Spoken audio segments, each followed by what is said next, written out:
J'ai d'abord envoyé mes faire-part de mariage. 2 semaines plus tard, ma sœur a annoncé sa fête de fiançailles le même jour. Pas une seule personne de ma famille n'est venue à mon mariage. Alors que je coupais le gâteau, ma mère m'a envoyé un texto, « Appelle-moi. Urgent ». J'ai regardé le message et j'ai souri. 85 appels manqués. Je m'appelle Zola et à 32 ans, je suis une spécialiste impitoyable des fusions et acquisitions. Je connais la valeur de tout, mais apparemment, je n'ai jamais connu ma propre valeur pour ma famille jusqu'au jour de mon mariage. Debout là dans ma robe en dentelle, le silence dans le domaine viticole était assourdissant. C'était censé être le plus beau jour de ma vie. L'air sentait le chardonnay cher et l'humiliation. À mes côtés se tenait Damon, mon mari, la seule personne au monde qui me voyait vraiment. Il était magnifique dans son smoking, mais ses yeux étaient remplis d'une rage que je n'avais jamais vue auparavant alors qu'il balayait la pièce vide du regard. Avant que je vous dise ce que j'ai vu sur mon téléphone qui m'a fait quitter mon propre mariage pour partir en guerre, faites-moi savoir d'où vous regardez dans les commentaires ci-dessous. Et s'il vous plaît, cliquez sur les boutons j'aime et s'abonner si vous avez déjà été celui qui donne tout dans une relation où tous les autres ne font que prendre. Votre soutien m'aide à partager la vérité sur les dynamiques familiales toxiques. J'ai pris mon téléphone. Il semblait lourd, comme une arme chargée. J'ai ouvert Instagram. La première chose qui est apparue était une notification de diffusion en direct. Bianca est en direct. Mes doigts ont plané sur l'écran. Mon cœur battait la chamade contre mes côtes, non pas de chagrin, mais d'une prise de conscience froide et dure. J'ai touché la notification. L'écran s'est rempli de bruit et de lumière. Je les ai vus. Tous. Mes tantes qui m'avaient dit qu'elles avaient la grippe. Mes cousins qui avaient dit qu'ils ne pouvaient pas prendre de congé. Mon parrain qui prétendait que sa voiture était en panne. Ils étaient tous là, trinquant avec des verres en cristal dans la salle de bal du Ritz-Carlton, à seulement 1 heure de là. Et là, au centre de l'image, se trouvait ma mère, V. Elle tenait un micro, rayonnante d'une fierté qu'elle ne m'avait jamais montrée, pas même lorsque j'ai obtenu mon diplôme avec mention ou que j'ai ouvert mon propre cabinet. Dans la vidéo, maman criait par-dessus la musique, « Nous sommes si heureux d'être ici pour célébrer le véritable amour, à Bianca et Chad. » La caméra s'est tournée vers Bianca. Ma sœur de 26 ans riait, la tête renversée en arrière, savourant l'attention. C'était l'enfant prodige. L'influenceuse, qui n'a jamais terminé un diplôme, n'a jamais eu de vrai travail, mais a toujours eu la nouvelle voiture, les renflouements et les louanges. À côté d'elle se trouvait Chad, son fiancé, le fils d'un sénateur d'État. Un homme au sourire parfait et, comme j'allais bientôt le découvrir, à la cote de crédit très imparfaite. Damon a regardé par-dessus mon épaule l'écran, sa mâchoire s'est crispée. Ils n'ont pas seulement manqué notre mariage, Zola. Ils l'ont boycotté. J'ai baissé les yeux sur le texto que ma mère avait envoyé quelques minutes avant de monter sur scène pour porter un toast à ma sœur. Les mots à l'écran étaient une leçon de maître en manipulation. Zola, arrête de faire exploser mon téléphone. Nous avons dû faire un choix. Chad est le fils d'un sénateur. Cette fête est cruciale pour l'image de la famille. Toi, plus que quiconque, devrais comprendre le réseautage. Ne sois pas égoïste. Nous célébrerons ton petit mariage le week-end prochain au barbecue dans le jardin. Mon petit mariage. J'avais dépensé 80 000 $ de mon propre argent durement gagné pour ce mariage. J'avais fait venir les orchidées préférées de ma mère. J'avais payé les chambres d'hôtel pour les mêmes parents qui buvaient actuellement du champagne à la fête de ma sœur. J'ai senti une larme couler sur ma joue. Mais je l'ai essuyée instantanément. Pleurer, c'était pour l'ancienne Zola. La Zola qui voulait désespérément que sa maman l'aime. La Zola qui a remboursé l'hypothèque de sa mère en espérant un merci qui n'est jamais venu. Tu veux partir, a demandé Damon, sa voix basse et dangereuse. Tu veux rentrer à la maison? J'allais dire oui. J'allais dire, rentrons à l'hôtel et oublions qu'ils existent. Mais mon téléphone a de nouveau vibré. C'était une alerte d'American Express. Une notification de protection contre la fraude pour ma carte d'entreprise. Transaction autorisée. 50 000 $. Ritz-Carlton Events. J'ai fixé le chiffre. 50 000 $. Mon sang s'est glacé. Je n'avais pas autorisé cette dépense. J'ai regardé à nouveau la diffusion en direct sur mon écran. J'ai vu les tours de fruits de mer, le champagne millésimé coulant à flot, les arches florales massives qui ressemblaient étrangement à celles que j'avais conçues pour ma propre réception. Ils ne se contentaient pas de manquer mon mariage, ils payaient leur trahison avec mon argent. Ma mère avait accès à cette carte uniquement pour les urgences. Apparemment, organiser une fête de fiançailles pour éclipser le mariage de sa fille était considéré comme une urgence. J'ai regardé Damon. La tristesse s'est évaporée, remplacée par une clarté si vive qu'elle en était presque coupante. Non, ai-je dit, ma voix stable.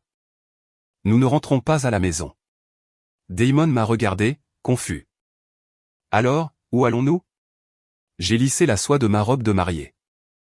J'ai pris ma pochette. J'ai regardé les chaises vides une dernière fois, disant adieu à la femme qui tolérait autrefois ce manque de respect.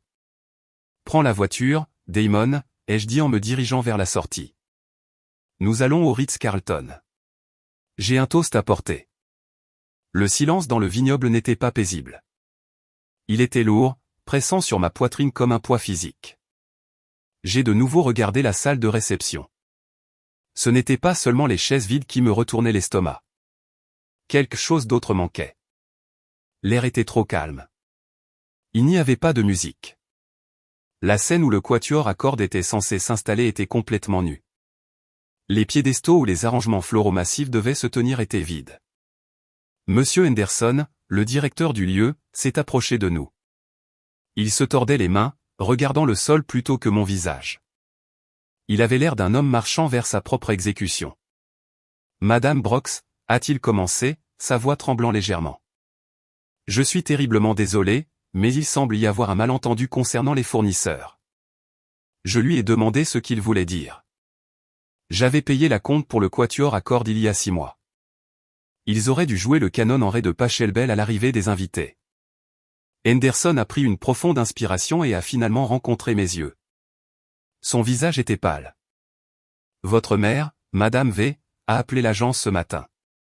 Elle leur a dit qu'il y avait un changement de lieu de dernière minute en raison d'une urgence familiale. Elle a dirigé les musiciens, le fleuriste et le photographe vers le Ritz-Carlton. Elle a dit que puisque c'était la même famille qui payait, les contrats étaient transférables. Le monde a semblé basculer. J'ai repensé à la diffusion en direct sur Instagram que je venais de regarder sur mon téléphone. Les orchidées blanches luxuriantes derrière Bianca, la mélodie apaisante jouant en arrière-plan alors qu'elle montrait sa bague. Je m'étais dit qu'elles me semblaient familières. Elles étaient familières parce que je les avais choisies. J'avais passé des heures à débattre entre les roses et les orchidées. J'avais auditionné 3 quatuors différents pour trouver le son parfait.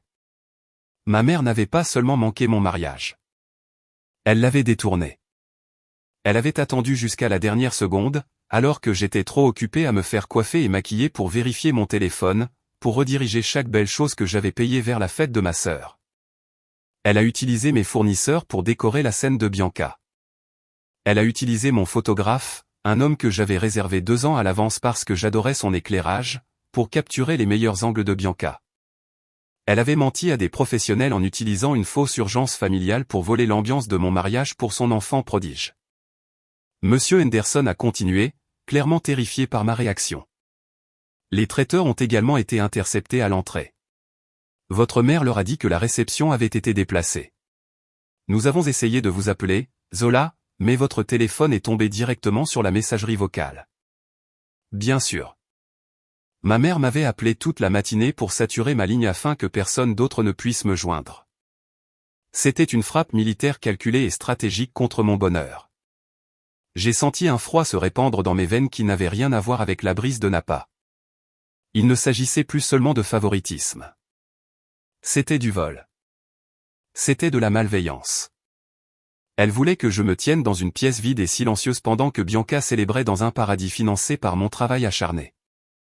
À côté de moi, Damon a émis un son qui était à mi-chemin entre un grognement et un rire.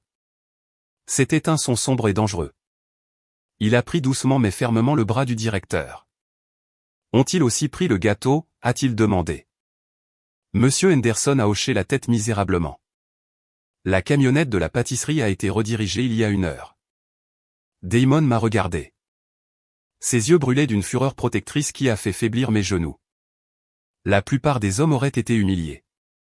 La plupart des hommes auraient quitté une mariée dont la propre famille la traitait comme une pièce de rechange, comme une ressource à dépouiller et à jeter. Mais Damon n'était pas comme la plupart des hommes. Il m'a regardé avec une intensité qui m'a ancré alors que je me sentais flotter. Zola, a-t-il dit, sa voix stable et calme. Nous avons deux options en ce moment. Nous pouvons retourner à notre chambre d'hôtel, commander une pizza et pleurer sur l'injustice de tout ça. Nous pouvons les laisser gagner. Ou nous pouvons monter dans la voiture, y aller et reprendre ce qui nous appartient. J'ai regardé mon mari. J'ai regardé le lieu vide, le fantôme du mariage que j'étais censé avoir. J'ai pensé à la dépense de $50 000 sur ma carte de crédit. J'ai pensé au photographe prenant des photos de Bianca dans ma robe. J'ai levé la main et j'ai essuyé la seule larme qui avait osé s'échapper. Ce serait la dernière larme que je verserais pour eux. La tristesse dans ma poitrine s'est évaporée, remplacée par une rage vive et cristalline. Je ne voulais plus pleurer. Je voulais la justice. J'ai lissé la soie de ma robe. Je ne veux pas de pizza, ai-je dit, ma voix me surprenant par sa force. Je veux un remboursement, et je veux qu'il paie chaque centime. J'ai attrapé ma pochette. Damon a pris ma main et l'a serrée. Nous sommes sortis du vignoble sans regarder les chaises vides. Le moteur de sa voiture a rugi, sonnant comme un cri de guerre dans la vallée silencieuse. Nous allions au Ritz. Le trajet jusqu'au Ritz-Carlton a duré 45 minutes. Mais à l'intérieur de la voiture, le silence était si épais qu'on aurait dit que nous voyagions dans le vide. Damon conduisait d'une main sur le volant et l'autre agrippant la mienne si fort que ses jointures étaient blanches. Aucun de nous n'a parlé parce qu'il n'y avait plus de mots à dire. Le temps de la discussion était passé au vignoble. C'était maintenant le temps de l'action. Quand nous sommes arrivés à l'hôtel, le service de voiturier débordait de berlines de luxe. J'ai reconnu la Mercedes de ma tante et la BMW en leasing de mon cousin. Voir ces voitures garées là si nonchalamment alors que ma salle de mariage était vide a envoyé une nouvelle vague d'adrénaline dans mes veines. Nous avons monté le grand escalier vers l'entrée de la salle de bal. J'étais toujours dans ma robe de mariée, une robe en dentelle blanche qui traînait légèrement sur les marches de marbre. Damon était en smoking. Nous ressemblions à un couple de mariés en fuité, naturellement, les têtes se sont tournées. Les clients dans le hall chuchotaient derrière leurs mains alors que nous approchions des doubles portes de la grande salle de bal. Mais avant même que je puisse atteindre la poignée, un grand agent de sécurité avec une oreillette s'est interposé. Il a levé la main, le visage impassible. « Je suis désolé, madame, mais c'est un événement privé. Sur invitation seulement. » J'ai redressé le dos. « Je sais que c'est un événement privé, » ai-je dit, ma voix sèche et professionnelle. Je suis la sœur de la future mariée. Ma mère organise cet événement. L'agent a regardé un presse-papier. Il a parcouru la liste de noms avec son doigt. J'ai attendu. Je savais que mon nom ne serait pas là. Ma mère était méticuleuse dans sa cruauté. Je crains de ne pas voir de Zola sur la liste des invités, madame, a-t-il dit. En fait, j'ai une note spécifique ici pour être à l'affût d'une personne correspondant à votre description qui tenterait de s'incruster. Un rire a résonné depuis l'embrasure de la porte. J'ai levé les yeux pour voir Chad, le fiancé de ma sœur, appuyé contre le cadre de la porte. Il tenait un verre de scotch, le visage rouge d'alcool et d'arrogance. Il m'a regardé de haut en bas, observant ma robe de mariée avec un ricanement de dégoût. « Tiens, tiens, tiens » a dit Chad d'une voix traînante en sortant dans le couloir. « Si ce n'est pas la sœur aînée jalouse. Je ne pensais pas que tu viendrais vraiment, Zola. Je pensais que tu serais trop occupé à pleurer dans ton gâteau de mariage bon marché. » Damon s'est avancé, sa présence dominant Chad. Chad a tressailli, reculant d'un demi-pas, puis s'est repris, bombant le torse. Il a regardé Damon avec un regard que je ne connaissais que trop bien.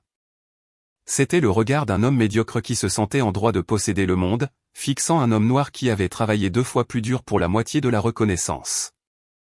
Doucement, le grand, a dit Chad, agitant la main avec dédain en direction de mon mari, un neurochirurgien certifié. L'entrée du personnel est à l'arrière si vous cherchez le poste de sécurité, ou êtes-vous juste le chauffeur de Zola pour la soirée? L'insulte est restée en suspens, lourde et laide. C'était une micro-agression si vive qu'elle aurait pu couper du verre. La mâchoire de Damon s'est crispée, ses poings se sont serrés. J'ai posé une main sur sa poitrine pour l'arrêter. Chad voulait une réaction. Il voulait voir le stéréotype de l'homme noir en colère pour pouvoir appeler la police et jouer la victime. Je ne lui donnerai pas cette satisfaction. Chad a reporté son attention sur moi, souriant de ce sourire huileux. Écoute, Zola, rentre chez toi.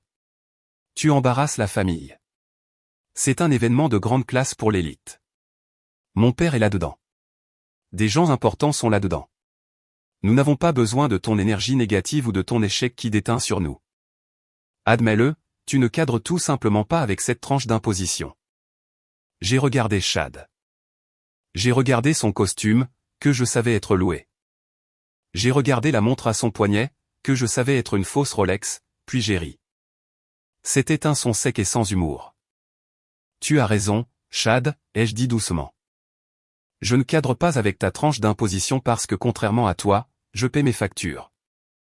J'ai sorti mon téléphone de ma pochette. Je n'ai pas crié. Je n'ai pas supplié l'agent. J'ai simplement composé un numéro que j'avais enregistré dans mes favoris. Chad a roulé des yeux. Qui appelles-tu, ton thérapeute? Je l'ai ignoré. Le téléphone a sonné 2 fois avant qu'une voix grave et familière ne réponde. Zola, tout va bien? Je pensais que tu te mariais aujourd'hui. Bonjour, Jonathan, ai-je dit en m'assurant que ma voix portait. Je suis actuellement devant la grande salle de bal de votre hôtel. Votre agent de sécurité fait un excellent travail en suivant les ordres, mais malheureusement, il m'empêche d'entrer à une fête qui est payée avec ma carte de crédit volée. Je me demandais si vous pouviez m'aider à clarifier la propriété de cet événement. Chad a froncé les sourcils, l'air confus. L'agent de sécurité s'est agité, l'air nerveux. Jonathan Sterling, le propriétaire de la chaîne Ritz-Carlton et mon partenaire commercial dans 3 projets immobiliers, a parlé clairement à l'autre bout du fil. Passe-moi l'agent, Zola. J'ai tendu le téléphone à l'agent. Il a écouté pendant 5 secondes. Ses yeux se sont écarquillés. Il s'est redressé. Oui, monsieur Sterling. Immédiatement, monsieur. Je comprends. Non, monsieur. Ça ne se reproduira plus. L'agent m'a rendu le téléphone avec des mains tremblantes. Il s'est écarté, décrochant la corde de velours avec un claquement sec. Mes excuses, mademoiselle Zola. Monsieur Sterling dit que vous et votre mari devez être traités comme des VIP. Veuillez entrer. J'ai regardé Chad. Sa bouche était ouverte, son visage se vidant de sa couleur. Qui était-ce, a-t-il balbutié. Comment connais-tu le propriétaire? Je suis passé devant lui, ma robe frôlant sa jambe. Je me suis arrêté et je me suis penché près de son oreille. Je connais le propriétaire, Chad, parce que je l'aide à acheter des entreprises. Et tu es sur le point de découvrir exactement ce qui se passe quand on s'en prend à la mauvaise tranche d'imposition. J'ai fait signe à Damon. Nous avons poussé les doubles portes. La musique et les rires de l'intérieur nous ont envahis. Mais en entrant dans la lumière, je n'entrais pas dans une fête. J'entrais sur une scène de crime, et j'étais l'enquêtrice principale. Les lourdes portes doubles se sont ouvertes, et le son m'a d'abord frappé. C'était une vague d'applaudissements et de rires qui m'a submergé comme de l'eau bouillante. La salle de bal était magnifique. Elle était magnifique parce que c'était exactement ce pourquoi j'avais payé. Les centres de table étaient les arrangements imposants d'orchidées phalaenopsis blanches et d'hydrangeas que j'avais passé des mois à concevoir avec le fleuriste. L'éclairage était la douce lueur ambrée que j'avais spécifiquement demandé pour que tout le monde ait l'air radieux. C'était ma vision devenue réalité, mais j'étais un fantôme hantant ma propre célébration. Mes yeux ont balayé la pièce et la trahison était absolue. Il y avait ma tante Sarah qui m'avait dit qu'elle avait la grippe et ne pouvait pas voyager. Elle était actuellement en train de manger un cocktail de crevettes au bar. Il y avait mon cousin Marcus qui prétendait devoir faire un double service à l'hôpital. Il dansait près de la cabine du DJ. Ils étaient tous là. Chaque personne qui avait laissé mes chaises vides dans la Napa Valley était ici, dans cette pièce, buvant mon champagne et célébrant la sœur qui n'avait jamais travaillé un jour de sa vie. Puis je l'ai vue, debout sur la plateforme surélevée au centre de la pièce, tenant une flûte de champagne en cristal, c'était Bianca. Le souffle m'a manqué. Le monde semblait se réduire à un seul point d'une cruauté impossible. Elle ne portait pas de robe de cocktail. Elle ne portait pas une tenue de fête de fiançailles typique. Elle portait ma robe de mariée, ma robe Vera Wang sur mesure qui avait mystérieusement disparu du service de messagerie il y a 2 jours. Ma mère m'avait tenu la main pendant que je pleurais à propos du numéro de suivi perdu, me disant que c'était un signe de Dieu que je devais porter quelque chose de plus simple. Elle m'avait réconforté pendant que je me démenais pour trouver une robe de rechange en magasin. Maintenant, je savais pourquoi le numéro de suivi n'avait jamais été mis à jour. La robe n'avait pas été perdue. Elle avait été redirigée. Je me suis approché, ayant l'impression de me déplacer dans l'eau. Je pouvais voir les détails maintenant. Le corsage perlé à la main dont j'étais tombée amoureuse. Les couches de mousseline de soie qui flottaient quand elle bougeait. Elle avait été retouchée. Je pouvais voir la façon dont la taille avait été resserrée pour s'adapter à la silhouette légèrement plus fine de Bianca. L'audace pure de la chose me donnait le vertige. Elle était là, rayonnante dans la soie et la dentelle que j'avais accumulée en faisant des doubles services pour me permettre, acceptant des compliments sur son goût exquis. J'ai entendu une femme près de la porte murmurer qu'elle n'avait jamais vu une mariée aussi magnifique. Chaque compliment qui lui était adressé ressemblait à une gifle physique pour moi. Elle vivait mon moment. Elle volait le souvenir que j'étais censé chérir pour toujours et le tordait en un monument à sa propre vanité. La main de Damon était sur le bas de mon dos, un poids constant qui manquerait, mais je le sentais à peine. J'avais besoin de voir de plus près. J'avais besoin d'être sûr. Alors que j'avançais dans la lumière, Bianca a tourné la tête pour rire de quelque chose que Chad lui a chuchoté à l'oreille. Le mouvement a capté la lumière du lustre, et quelque chose a scintillé à sa gorge. Un éclat sombre et dangereux que je reconnaîtrais n'importe où. Mon sang s'est glacé, gelant dans mes veines. C'était l'étoile de minuit, le pendentif en diamant noir de ma grand-mère, la seule chose qu'elle m'avait laissée spécifiquement dans son testament parce que j'étais la seule à lui rendre visite à l'hospice quand elle était mourante. Ma mère m'avait juré sur la Bible qu'il était dans un coffre-fort à la Chase Bank. Elle m'avait dit que la banque subissait un audit et que nous ne pouvions pas y accéder pour le mariage. Elle m'avait dit qu'il était en sécurité. Elle m'avait dit qu'elle le protégeait pour moi. Mais il était là, reposant contre la peau de ma sœur, complétant l'ensemble volé. Ils n'avaient pas seulement volé mon mariage. Ils avaient volé mon héritage et profané la mémoire de ma grand-mère. Bianca a levé son verre pour un toast, le diamant captant la lumière. Et pour la première fois de ma vie, je ne me sentais pas comme la victime. J'ai fixé le collier qui représentait la seule personne de cette famille qui m'ait jamais aimé, et j'ai réalisé que le temps d'être la bonne fille était terminé. Avant que je puisse faire un autre pas vers la scène, ma mère s'est abattue sur moi comme un faucon repérant sa proie. Elle n'avait pas l'air heureuse de voir sa fille aînée. Elle ressemblait à un général dont le périmètre venait d'être violé. Elle a attrapé mon bras avec une poigne étonnamment forte pour une femme qui prétendait être trop frêle pour aider à la planification de mon mariage. Elle m'a entraîné loin du centre de la pièce vers une alcôve de service isolée près des portes battantes de la cuisine. L'odeur de savon à vaisselle et de graisse rance a instantanément remplacé le parfum de parfum cher et d'orchidées fraîches. « Qu'est-ce qui ne va pas avec toi, Zola » a-t-elle sifflé, sa voix un murmure venimeux. Ses yeux étaient écarquillés, non pas de culpabilité, mais d'indignation. Tu viens ici dans cette monstruosité blanche pour essayer d'éclipser ta sœur le jour de sa grande journée. N'as-tu aucune honte? Je l'ai fixé, incapable de comprendre le niveau de délire requis pour faire une telle déclaration. C'est ma robe, ai-je dit, ma voix tremblant de rage contenue. Bianca porte ma robe de mariée Vera Wang sur mesure. Celle que j'ai payée. Celle que j'ai signalée comme disparue. Ma mère a agité la main avec dédain, comme pour chasser une mouche. Oh, s'il te plaît, arrête d'être si dramatique. Ce n'est que du tissu blanc. Tu peux en acheter une autre. Tu as beaucoup d'argent. Bianca avait besoin de quelque chose de spectaculaire pour correspondre au thème, et tu ne l'utilisais manifestement pas puisque personne n'est venu à ton petit événement de toute façon. Tu es la sœur aînée, Zola. Quand vas-tu apprendre à être la plus intelligente et à arrêter de compter chaque centime? Tu devrais être heureuse de contribuer au bonheur de ta sœur au lieu de tout ramener à toi.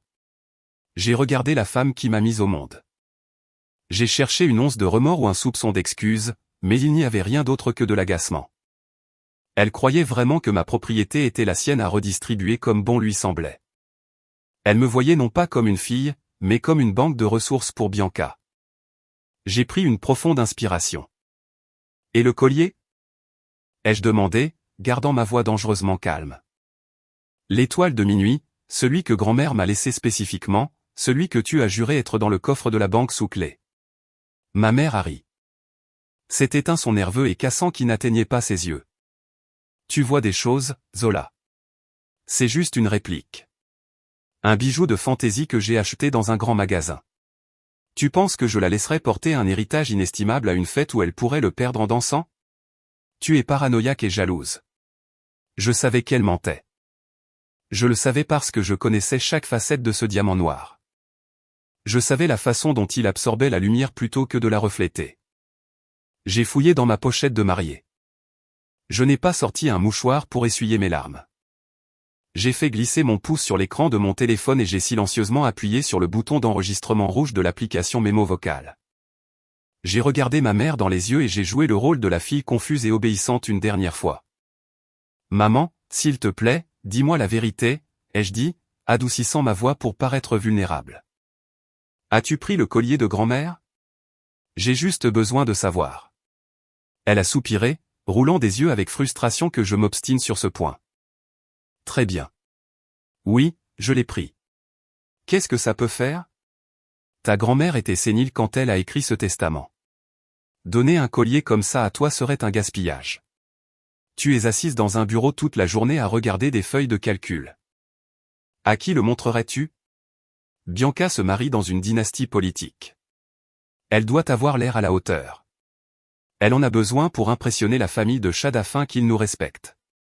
Il fait plus pour cette famille à son cou qu'il ne le ferait jamais dans ta boîte à bijoux poussiéreuse. Maintenant, arrange ton visage et va sourire, ou je jure devant Dieu que je ne te parlerai plus jamais. Je l'ai regardé s'éloigner, ajustant son châle en soie, convaincu qu'elle m'avait une fois de plus intimidé pour me soumettre. J'ai baissé les yeux sur mon téléphone où la forme d'onde enregistrait encore. J'ai appuyé sur stop et j'ai enregistré le fichier sous le nom de « La confession ». Elle pensait qu'elle venait de me remettre à ma place, mais elle venait de me donner l'arme qui la détruirait. J'ai à peine eu le temps de remettre mon téléphone dans ma pochette avant que la foule ne se sépare. C'était comme la mer Rouge s'ouvrant pour un Moïse très gâté. Bianca venait vers moi. Elle a descendu les marches de la scène, la traîne de ma robe de mariée volait glissant sur le tapis derrière elle. Elle n'avait pas l'air coupable. Elle n'avait pas l'air effrayée que je sois là pour l'exposer. Elle avait l'air triomphante. Elle tenait un verre en cristal rempli de cabernet rouge foncé dans une main, et utilisait l'autre pour saluer ses admirateurs alors qu'elle s'approchait de l'alcôve de service où je me tenais. Quand elle s'est finalement arrêtée devant moi, l'air entre nous crépitait de tension. De près, les retouches à la robe étaient encore plus évidentes et encore plus insultantes. Elle avait coupé les délicates manches en dentelle que j'avais tant aimées, transformant la robe en un modèle sans bretelles qui mettait en valeur son bronzage. Elle m'a regardé de haut en bas, ses yeux bleus remplis d'un mélange toxique de pitié et d'amusement. Zola, a-t-elle dit, sa voix assez forte pour que les invités à proximité l'entendent. Je suis si contente que tu aies décidé d'arrêter d'être dramatique et de venir nous soutenir. Je sais que ça doit être dur pour toi d'être ici seul pendant que tout le monde célèbre le véritable amour. J'ai senti Damon s'avancer à côté de moi, sa présence un nuage d'orage sombre, mais j'ai posé une main sur son bras pour le retenir. C'était entre sœurs. J'ai regardé le pendentif étoile de minuit reposant contre sa clavicule. Puis j'ai regardé la robe. Elle te va bien, ai-je dit, gardant mon visage complètement neutre. Elle devrait. J'ai payé $4000 pour les retouches. Bianca a ri, un son tintant qui m'a agacé les nerfs. Elle a fait un pas en arrière et a fait tournoyer les couches de mousseline de soie qui s'évasaient autour d'elle. Elle a passé ses mains sur sa taille, soulignant sa silhouette. Honnêtement, Zola, tu devrais me remercier. Je t'ai rendu service. Quand j'ai vu cette robe dans la boîte de livraison, j'ai tout de suite su qu'elle n'était pas pour toi. C'est un style jeune. Il faut une certaine jeunesse pour la porter. Tu as 32 ans maintenant. Tu avais l'air un peu désespéré dedans, un peu trop vieille pour cette coupe. Mais sur moi, on dirait qu'elle était destinée, tu ne trouves pas? Elle a arrêté de tournoyer et m'a regardé droit dans les yeux, un sourire narquois jouant sur ses lèvres. Elle voulait que je crie. Elle voulait que je fasse une scène pour pouvoir à nouveau jouer la victime. Elle voulait être la pauvre petite sœur attaquée par la vieille fille jalouse et amère. J'ai refusé de lui donner cette satisfaction. Je suis restée silencieuse, la fixant avec un détachement froid qui, je pouvais le voir, commençait à la déstabiliser. Quand le silence n'a pas fonctionné, elle a escaladé. Elle a regardé le verre de vin rouge dans sa main, puis la soie blanche immaculée du corsage. La robe pour laquelle j'avais fait 3 boulots à l'université pour économiser, la robe dont j'avais rêvé depuis que j'étais petite. Oups, a-t-elle dit, sa voix dégoulinant d'une fausse innocence. Elle a penché le verre. Le temps a semblé ralentir. J'ai regardé le liquide rouge foncé cascader par-dessus le bord du cristal. Il a éclaboussé le corsage juste au-dessus du cœur. La tache a fleuri instantanément, s'imprégnant dans le tissu coûteux, s'étalant comme une blessure fraîche sur la neige. Les invités à proximité ont halté. Ma mère, qui observait de loin, a porté une main à sa bouche. Mais Bianca n'avait pas l'air choquée. Elle n'a pas cherché une serviette.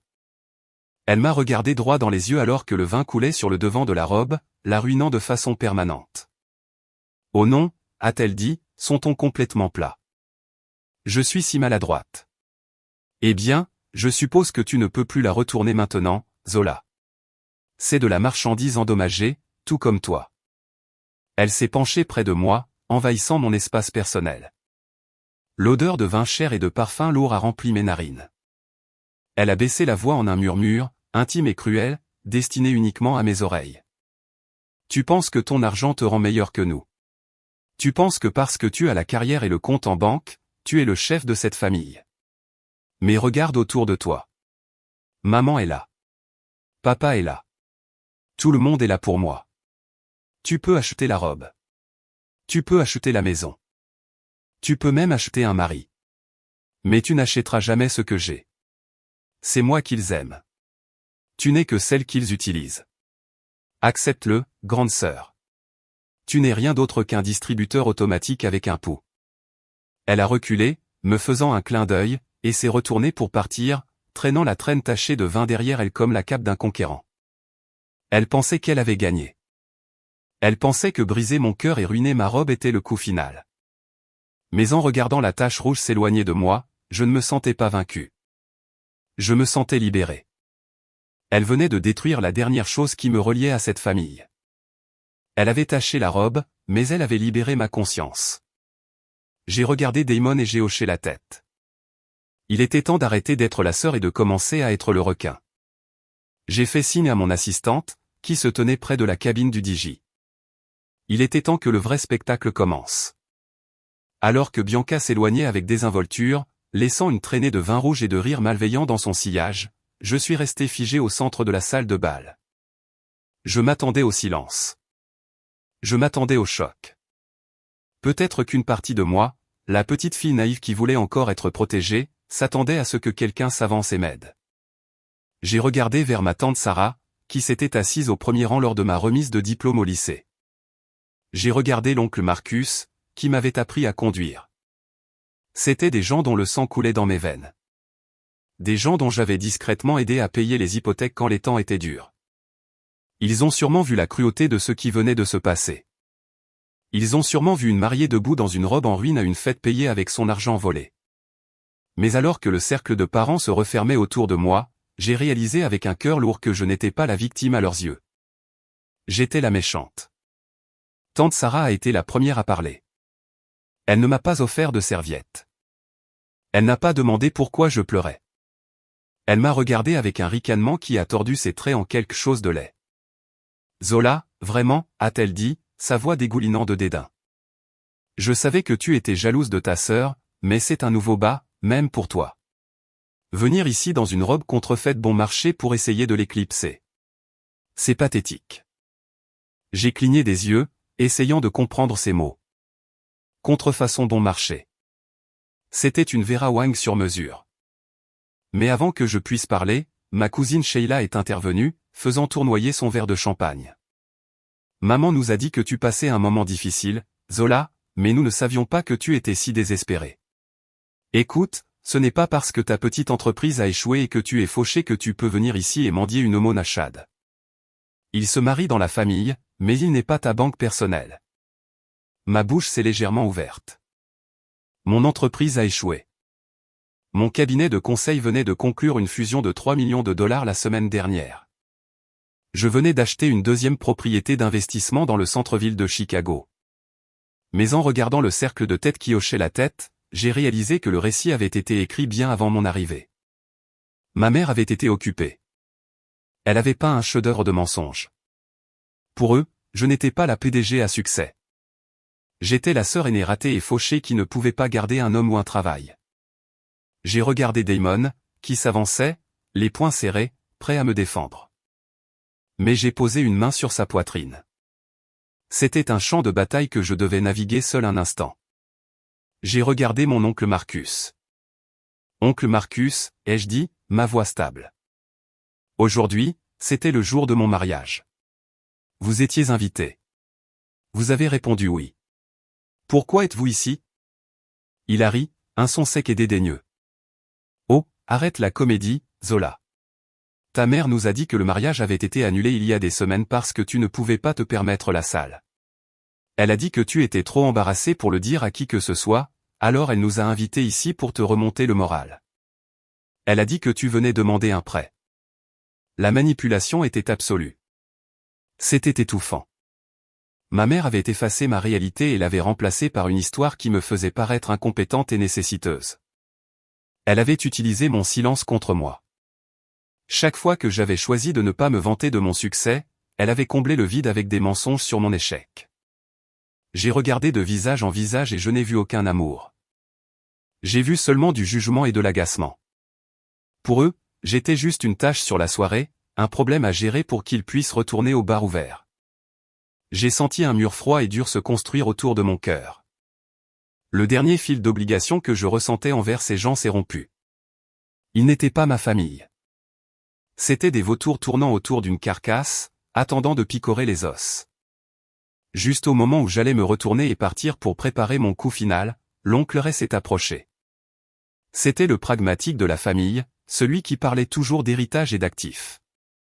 Il a posé une main lourde sur mon épaule et a baissé la voix en un murmure conspirateur. Écoute, Zola, arrête de faire une scène. Si tu signes simplement les papiers tranquillement ce soir, peut-être que Chad pourra t'aider avec un peu d'argent pour te remettre sur pied. Tu n'as pas besoin de cette grande vieille maison pleine de courants d'air de toute façon. C'est trop d'entretien pour une femme seule sans revenu. Je me suis figé. Mon sang s'est glacé. Quel papier? Quelle maison? L'oncle Ray m'a regardé comme si j'étais lente. Le transfert de propriété, Zola. La maison ancestrale. Ta mère a dit que tu avais accepté de céder la demeure victorienne à Bianca comme cadeau de mariage, une dot? Puisque tu ne peux plus payer les impôts fonciers et que Bianca a besoin d'un domaine approprié pour accueillir les amis politiques de Chad. Elle a dit que le notaire vient ce soir pour obtenir ta signature dans le salon VIP. L'air m'a manqué, la maison ancestrale, la maison que ma grand-mère m'avait laissée spécifiquement. Elle valait des millions, mais plus important encore, c'était mon sanctuaire. C'était le seul endroit où je me sentais en sécurité. Ma mère n'avait pas seulement volé mon mariage pour économiser de l'argent. Elle avait orchestré toute cette humiliation, tout ce récit de moi étant fauché et instable dans un but précis. Elle voulait me briser publiquement pour pouvoir me faire pression pour que je cède mon droit d'aînesse. Elle voulait la maison. Et elle prévoyait de me tendre une embuscade avec un notaire pendant que j'étais émotive et vulnérable. J'ai regardé l'oncle Ray. J'ai regardé les vautours qui m'entouraient. Un lent sourire sombre s'est étendu sur mon visage. Oh, le notaire vient ce soir, ai-je demandé. Bien, parce que j'ai aussi quelques papiers que tout le monde doit voir. Le son d'une cuillère en argent tintant contre du cristal a transpercé la tension comme un couteau. Les murmures de mes parents se sont tus alors que tous les yeux se sont tournés vers la scène. Chad était là, tenant un micro dans une main et son 4e verre de scotch dans l'autre. Il avait l'air rougeau et en sueur, le genre de transpiration qui vient d'un mélange d'alcool et du besoin désespéré d'être le centre de l'attention. Le projecteur l'a frappé, estompant ses traits, le faisant ressembler à une figurine en plastique au sommet d'un gâteau de mariage. Il a ajusté sa cravate, un sourire narquois jouant sur ses lèvres alors qu'il balayait la pièce du regard, son regard s'attardant volontairement sur la table VIP près de l'avant où son père était assis. Le sénateur Hamilton avait l'air ennuyé. C'était un homme qui avait assisté à des milliers de discours, serré des millions de mains et pouvait sentir le désespoir à 1 kilomètre à la ronde. Il était assis les bras croisés, les yeux plissés, regardant son fils avec une expression difficile à lire. Ce n'était pas de la fierté. Cela ressemblait plus à du calcul. Chad sembla sentir le jugement de son père car il bomba le torse, essayant de projeter un air d'autorité qu'il ne possédait tout simplement pas. Merci à tous d'être venus ce soir, a beuglé Chad dans le micro, sa voix résonnant un peu trop fort dans la grande salle de bal. Cela signifie beaucoup pour Bianca et moi de voir tant d'amis, de familles et d'invités de marque ici pour célébrer notre union. Il a fait une pause pour les applaudissements et la salle a docilement applaudi. Ma mère applaudissait le plus fort, le regardant avec admiration comme s'il était le Messie. Chad a continué, sa confiance grandissant à chaque seconde d'attention. Vous savez, on dit que le mariage, c'est l'union de deux familles. C'est rassembler les gens, et ce soir, nous avons certainement une salle comble. Il a gloussé à sa propre blague faible. Mais je dois admettre que nous avons eu quelques surprises ce soir, quelques accros dans le plan. Il s'est tourné sur scène, pointant le micro directement vers le coin arrière où je me tenais, isolé par mes propres parents de sang. Le projecteur a suivi son regard, balayant la pièce pour m'aveugler. Je suis resté là, dans ma robe de mariée tachée de vin, la main de Damon chaude et stable sur mon dos, alors que 200 personnes se sont tournées pour me regarder. Nous avons même des invités non désirés qui ont décidé de s'incruster à la fête, a dit Chad, sa voix dégoulinant d'une fausse sympathie. Je sais que c'est inhabituel, mais Bianca et moi sommes des gens généreux. Nous comprenons que parfois la jalousie pousse les gens à faire des choses folles. Nous comprenons que lorsque vous êtes en difficulté, que votre propre vie s'effondre, il peut être difficile de voir les autres réussir. La salle est devenue silencieuse comme la mort. Ma tante a couvert sa bouche. Ma mère a baissé les yeux sur ses chaussures, faisant semblant de ne pas entendre l'insulte, faisant semblant de ne pas être l'architecte de tout ce scénario. Chad s'est approché du bord de la scène, dominant la foule. Alors, je veux juste dire à ma future belle-sœur, Zola, merci d'être venue, même si tu n'étais pas sur la liste. Nous savons que les choses sont difficiles pour toi en ce moment, avec l'échec de ton entreprise et tout le reste. Mais s'il te plaît, essaie de ne plus rien casser ce soir, d'accord ? Nous voulons que tout le monde passe un bon moment sans plus de drame. Levons nos verres à la charité, les amis, car nous la pratiquons certainement ce soir. Il a levé son verre et une vague de rire a parcouru la salle. Ça a commencé avec ses frères de fraternité au bar, puis ça s'est propagé à mes cousins et finalement toute la salle gloussait. Il ne riait pas avec lui. Il riait de moi. Il riait de la femme à la robe en ruine qu'il croyait être un cas de charité. C'était un son que je n'oublierai jamais. C'était le son de mon enfance magnifié 1000 fois. Le sentiment d'être l'étrangère, le bouc émissaire, la chute de leurs blagues. J'ai regardé le sénateur. Il ne riait pas. Il me regardait. Il regardait la façon dont je me tenais, la façon dont je ne bronchais pas, la façon dont je ne suis pas sorti de la pièce en pleurant comme Chad s'y attendait clairement. À ce moment-là, j'ai réalisé quelque chose de vital. Chad était terrifié par son père. Tout ce discours, cette performance de dominance, était pour le bénéfice du sénateur. Il voulait avoir l'air du mâle alpha, du patriarche bienveillant qui pouvait contrôler la femme indisciplinée. Les rires se sont tus alors que Chad portait un toast à Bianca, et l'orchestre a recommencé à jouer. Le projecteur s'est éloigné de moi, me laissant dans l'ombre. Mon oncle Ri s'est penché et a murmuré, « Tu devrais probablement partir maintenant, Zola, avant de t'embarrasser davantage. » Mais je ne suis pas parti. Je n'ai pas pleuré. Les larmes que j'avais versées dans la voiture étaient les dernières que ces gens obtiendraient de moi.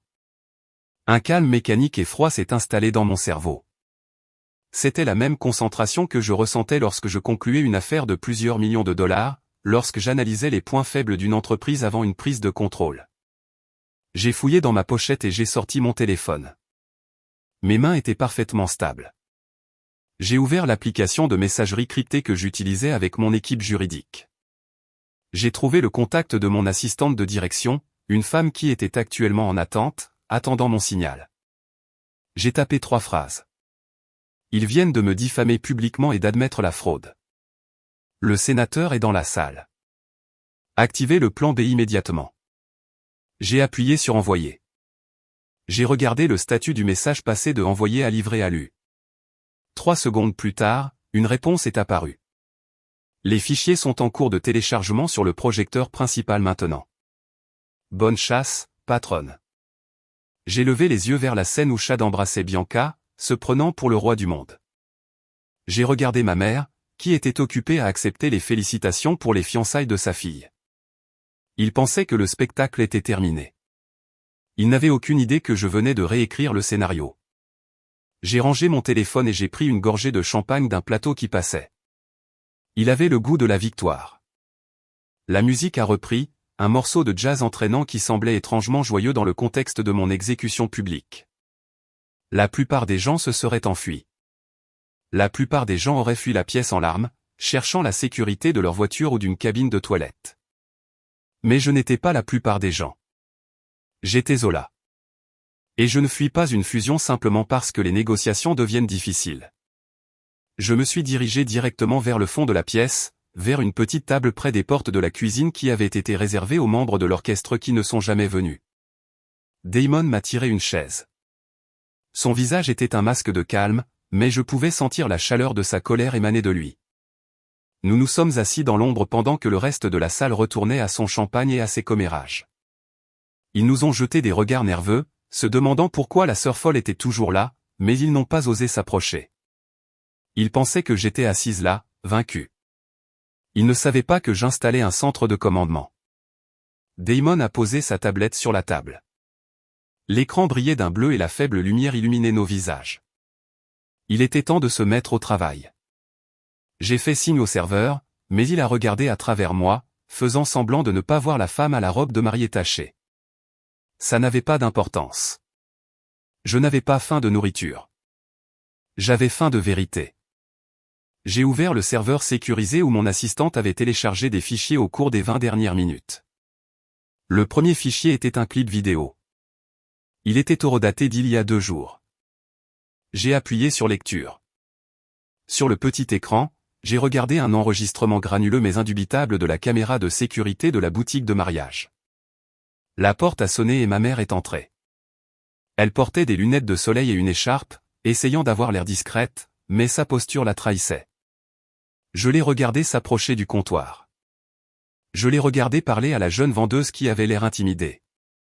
J'ai monté le volume de la tablette juste assez pour que nous puissions entendre. Je suis ici pour récupérer la robe de Zola, a dit la voix de ma mère sur l'enregistrement, douce comme de la soie. Elle est terriblement malade, la pauvre. Elle est à l'hôpital. Elle m'a demandé de la lui apporter pour qu'elle puisse l'essayer dans sa chambre. C'est son dernier souhait de la voir. Un frisson m'a parcouru l'échine. Elle ne l'avait pas seulement volée. Elle m'avait fait passer pour morte dans un mensonge pour l'obtenir. J'ai regardé la vendeuse hésiter, puis tendre le sac à vêtements, le sac qui contenait mon rêve. Ma mère l'a pris sans la moindre hésitation, l'a jeté par-dessus son épaule et est sortie. Elle est sortie de cette boutique et est allée directement chez un tailleur pour la faire couper pour Bianca. C'était un vol prémédité enveloppé dans une histoire larmoyante. Damon a mis la vidéo en pause, son doigt planant sur le visage de ma mère. C'est un crime, Zola, a-t-il murmuré. C'est un vol qualifié. J'ai hoché la tête.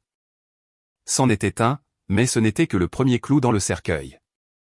J'ai glissé vers le fichier suivant. Celui-ci était un scan PDF d'un document juridique jauni par le temps mais numérisé en haute résolution. C'était le dernier testament de ma grand-mère. Ma mère nous avait toujours dit que le testament était compliqué, que les avocats se battaient encore dessus. Elle m'avait dit qu'il ne servait à rien de le lire tant que le tribunal des successions ne l'aurait pas validé. Maintenant, je savais pourquoi elle l'avait caché. J'ai zoomé sur le paragraphe 4, section B. Le texte était clair et juridiquement contraignant.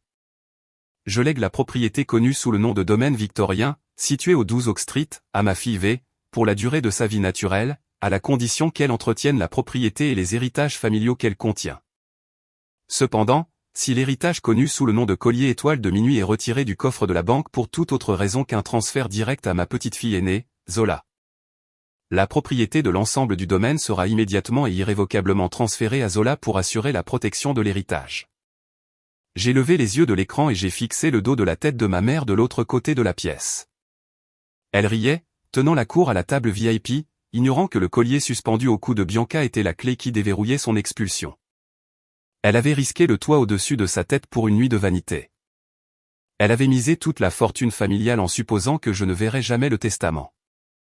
Mais la véritable arme était encore à venir. Mon téléphone a vibré sur la table. C'était l'email que j'attendais. L'objet disait simplement « Vérification des antécédents de Chad Hamilton ». Mon assistante avait ajouté un drapeau de haute priorité. J'ai ouvert le fichier. Je m'attendais à voir quelques dettes de carte de crédit, peut-être un ou deux mauvais investissements. Chad était un enfant de la haute après tout, et ils étaient généralement négligents avec l'argent. Mais ce que j'ai vu m'a fait écarquiller les yeux. Ce n'était pas seulement mauvais, c'était catastrophique. J'ai fait défiler page après page d'encre rouge. Des avis de saisie sur un condo à Miami. 3 cartes de crédit au maximum avec une dette combinée de $200 000. Un procès d'un ancien partenaire commercial pour détournement de fonds qui avait été réglé à l'amiable pour une somme non divulguée. Mais le clou du spectacle était la lettre du Hamilton Family Trust. Elle datait d'il y a 3 ans.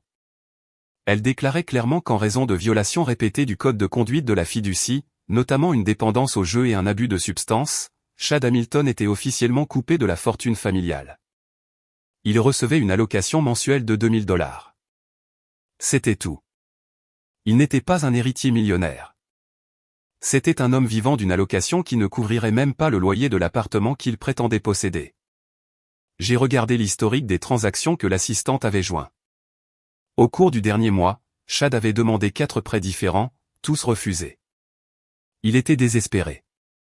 Il se noyait. Et puis j'ai regardé la date de sa demande en mariage à Bianca. C'était 2 jours après son dernier rejet de prêt. L'image s'est assemblée dans mon esprit avec une clarté terrifiante. Chad n'aimait pas Bianca. Il ne se souciait pas de notre famille.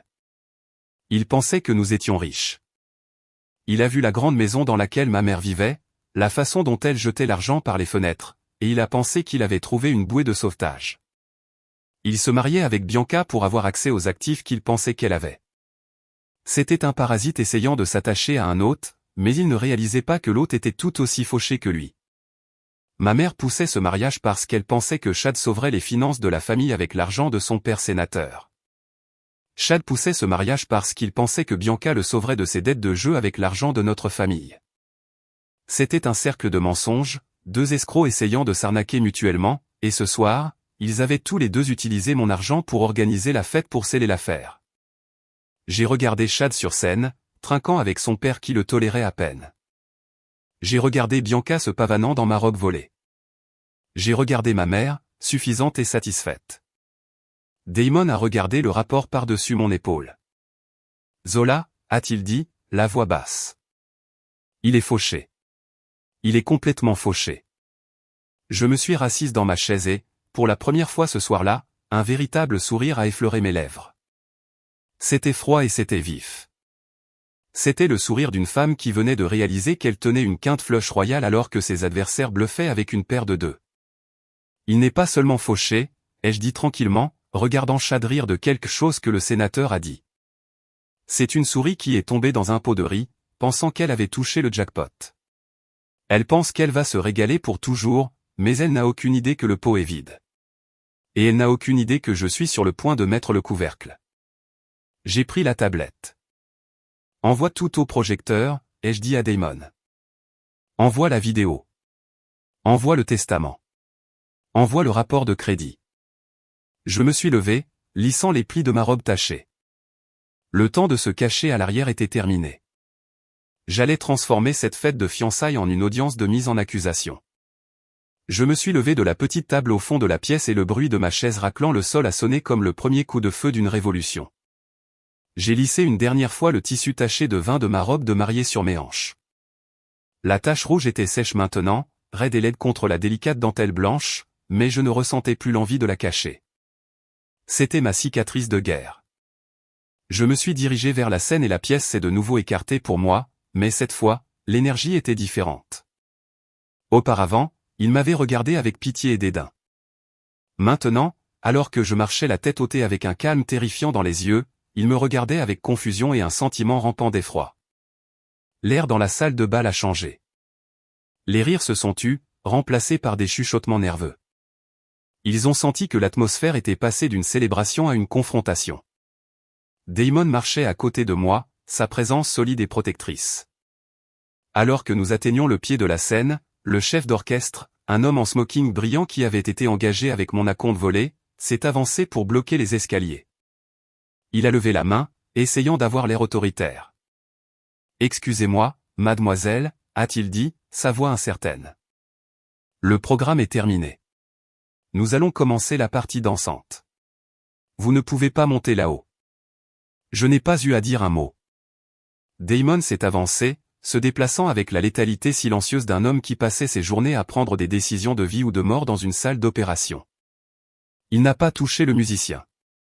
Il l'a simplement regardé dans les yeux et a parlé d'une voix basse, mais qui portait le poids d'un commandement absolu. Ma femme a la parole. Écartez-vous. Le chef d'orchestre a regardé Damon, puis le feu dans mes yeux, et il a fait le bon choix. Il a reculé, faisant signe au reste de l'orchestre de poser leurs instruments. La musique s'est coupée instantanément, laissant un silence retentissant dans l'immense pièce. J'ai monté les escaliers. Le claquement de mes talons sur la scène en bois résonnait comme un métronome, comptant à rebours jusqu'à une explosion. Je me suis dirigé vers le centre de la scène où se trouvait le pied de micro. J'ai ajusté la hauteur. J'ai regardé la mère de visage. J'ai vu ma mère près de l'avant, son visage tordu en un masque de fureur. Elle a commencé à se précipiter en avant, articulant les mots « descends ». Mais je l'ai ignoré. J'ai vu Chad l'air agacé, sa main reposant possessivement sur la taille de Bianca. J'ai vu Bianca rouler des yeux, pensant clairement que ce n'était qu'une autre tentative désespérée d'attirer l'attention de sa sœur jalouse. J'ai tapoté le micro 2 fois. Le son a résonné à travers les haut-parleurs, faisant sursauter quelques invités. J'ai attendu le silence absolu. J'ai attendu jusqu'à ce que je puisse entendre le bourdonnement de la climatisation. J'ai attendu jusqu'à ce que chaque paire d'yeux soit rivée sur moi. Je suis désolé d'interrompre les festivités, ai-je dit, ma voix lisse et professionnelle, le même ton que j'utilisais lorsque je concluais une prise de contrôle hostile. Mais puisque tout cet événement a été financé par mon compte en banque, j'ai pensé que j'avais acheté le droit de dire quelques mots. Ma mère a littéralement halté, assez fort pour être entendue au premier rang. Elle a fait un pas vers la scène, agitant frénétiquement les mains. Zola, descends de là tout de suite. Tu es ivre. Tu te ridiculises. Je l'ai regardé froidement. Je suis parfaitement sobre, mère, et je suis d'accord. Quelqu'un va certainement être embarrassé ce soir, mais ce ne sera pas moi. J'ai tourné mon attention vers le couple heureux. Chad et Bianca me regardaient comme des cerfs pris dans les phares. Ils attendaient que je crie, que je pleure ou que je pique une crise. Ils étaient préparés à l'émotion. Ils n'étaient pas préparés aux preuves. Chad, tu as mentionné plus tôt que j'étais une invitée non désirée, ai-je continué, gardant mes yeux fixés sur les siens. Tu as dit que ma vie s'effondrait. Tu as dit que j'étais venu ici pour gâcher ta soirée par jalousie. Et tu sais quoi? Tu avais raison sur un point. Je n'ai pas apporté de cadeau de mariage. J'étais un peu distraite, étant donné que mon propre mariage a été démantelé pour construire ce sanctuaire à ta vanité. J'ai fait une pause, laissant les mots s'imprégner. J'ai vu le sénateur s'agiter sur son siège, ses yeux se plissant alors qu'il regardait de moi à son fils. C'était un homme intelligent. Il connaissait le ton d'une personne qui tenait toutes les cartes. Mais j'ai réalisé que ce serait impoli de venir les mains vides, ai-je dit, un petit sourire dangereux jouant sur mes lèvres. Alors, j'ai préparé quelque chose de spécial. Un cadeau que je pense être parfait pour un couple bâti sur une fondation aussi unique que la vôtre. Ce n'est pas un grille-pain. Ce n'est pas un ensemble de serviettes. C'est quelque chose de bien plus précieux. C'est la vérité. J'ai levé la main et j'ai fait signe à la cabine de projection au fond de la pièce. Mon assistante avait déjà piraté le système, remplaçant le diaporama des photos de fiançailles de Bianca. Si tout le monde pouvait s'il vous plaît diriger son attention vers l'écran principal derrière moi. Le gigantesque écran LED, qui affichait une photo de Bianca et Chad s'embrassant sur un yacht, a vacillé. L'image s'est dissoute en statique pendant une brève seconde, provoquant une vague de malaise dans la foule. Puis l'écran est devenu complètement noir. La pièce a été plongée dans l'obscurité pendant un battement de cœur avant que de gigantesques lettres blanches et austères n'apparaissent à l'écran, dominant la scène. La vérité sur l'amour et l'argent. Les mots planaient au-dessus de Bianca et Chad, projetant une lumière pâle et fantomatique sur leur visage. Les murmures dans la foule se sont intensifiés. J'ai vu Chad faire un pas en arrière, son arrogance vacillant. J'ai vu Bianca regarder ma mère avec panique. Mais il était trop tard. La présentation avait commencé, et j'étais la seule à avoir la télécommande. Accrochez-vous, tout le monde, ai-je dit, ma voix baissant d'un octave, parce que l'histoire qu'on vous a racontée ce soir est sur le point d'être sérieusement réécrite. L'écran LED géant a vacillé et la carte de titre menaçante s'est dissoute en un flux de sécurité horodaté. La date dans le coin datait d'il y a à peine 48 heures. L'endroit était sans équivoque l'intérieur de la boutique de mariage de luxe du centre-ville de San Francisco où j'avais passé des mois à essayer ma robe. L'image était en haute définition et d'une clarté cristalline. Elle montrait l'entrée principale de la boutique et la cloche au-dessus de la porte a sonné à travers les haut-parleurs de la salle de bal, faisant sursauter plusieurs invités. Sur l'écran, ma mère et Bianca sont entrées dans le cadre. Elle ne cherchait pas de robe pour Bianca. Elle marchait avec l'énergie frénétique de personnes qui avaient pour mission de prendre quelque chose qui ne leur appartenait pas.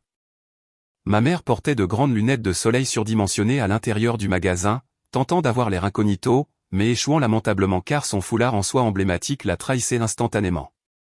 Bianca vérifiait sa montre, tapant du pied avec impatience. Je me suis tenu sur scène et j'ai pointé un doigt vers l'écran, narrant ma propre tragédie. Comme vous pouvez le voir, tout le monde, c'est le moment où le vol a eu lieu. Veuillez prêter une attention particulière à l'audio. J'ai monté le volume de la télécommande. Le son de la boutique a rempli la salle de bal silencieuse. Sur l'écran, une jeune vendeuse s'est approchée d'elle, l'air confuse. Madame Brox, a dit la vendeuse. Je pensais que Zola venait pour son dernier essayage aujourd'hui. Est-ce qu'elle gare la voiture? Ma mère à l'écran a secoué la tête, jouant une performance qui méritait un Oscar de la manipulation. Oh ma chérie, non. C'est pour ça que nous sommes là. Zola est à l'hôpital. Elle s'est effondrée ce matin. C'est son cœur. Les médecins ne sont pas sûrs qu'elle passera le week-end. Les halètements de l'audience dans la salle de bal étaient audibles. Ma mère se tenait figée près de la scène, la main couvrant sa bouche alors que son mensonge était diffusé aux personnes même qu'elle essayait d'impressionner. Sur l'écran, la vendeuse avait l'air horrifiée. Oh mon Dieu, c'est terrible. C'est dévastateur. Ma mère a continué sur la vidéo, tamponnant des yeux secs. Mais elle est consciente et elle demande la robe. Elle veut la voir une dernière fois. Elle veut la tenir. C'est son dernier souhait. Nous devons la lui apporter immédiatement. La vendeuse a hésité. Je ne suis pas sûr de pouvoir la remettre sans sa signature. C'est une commande sur mesure très chère. Et puis est venue la voix de ma sœur.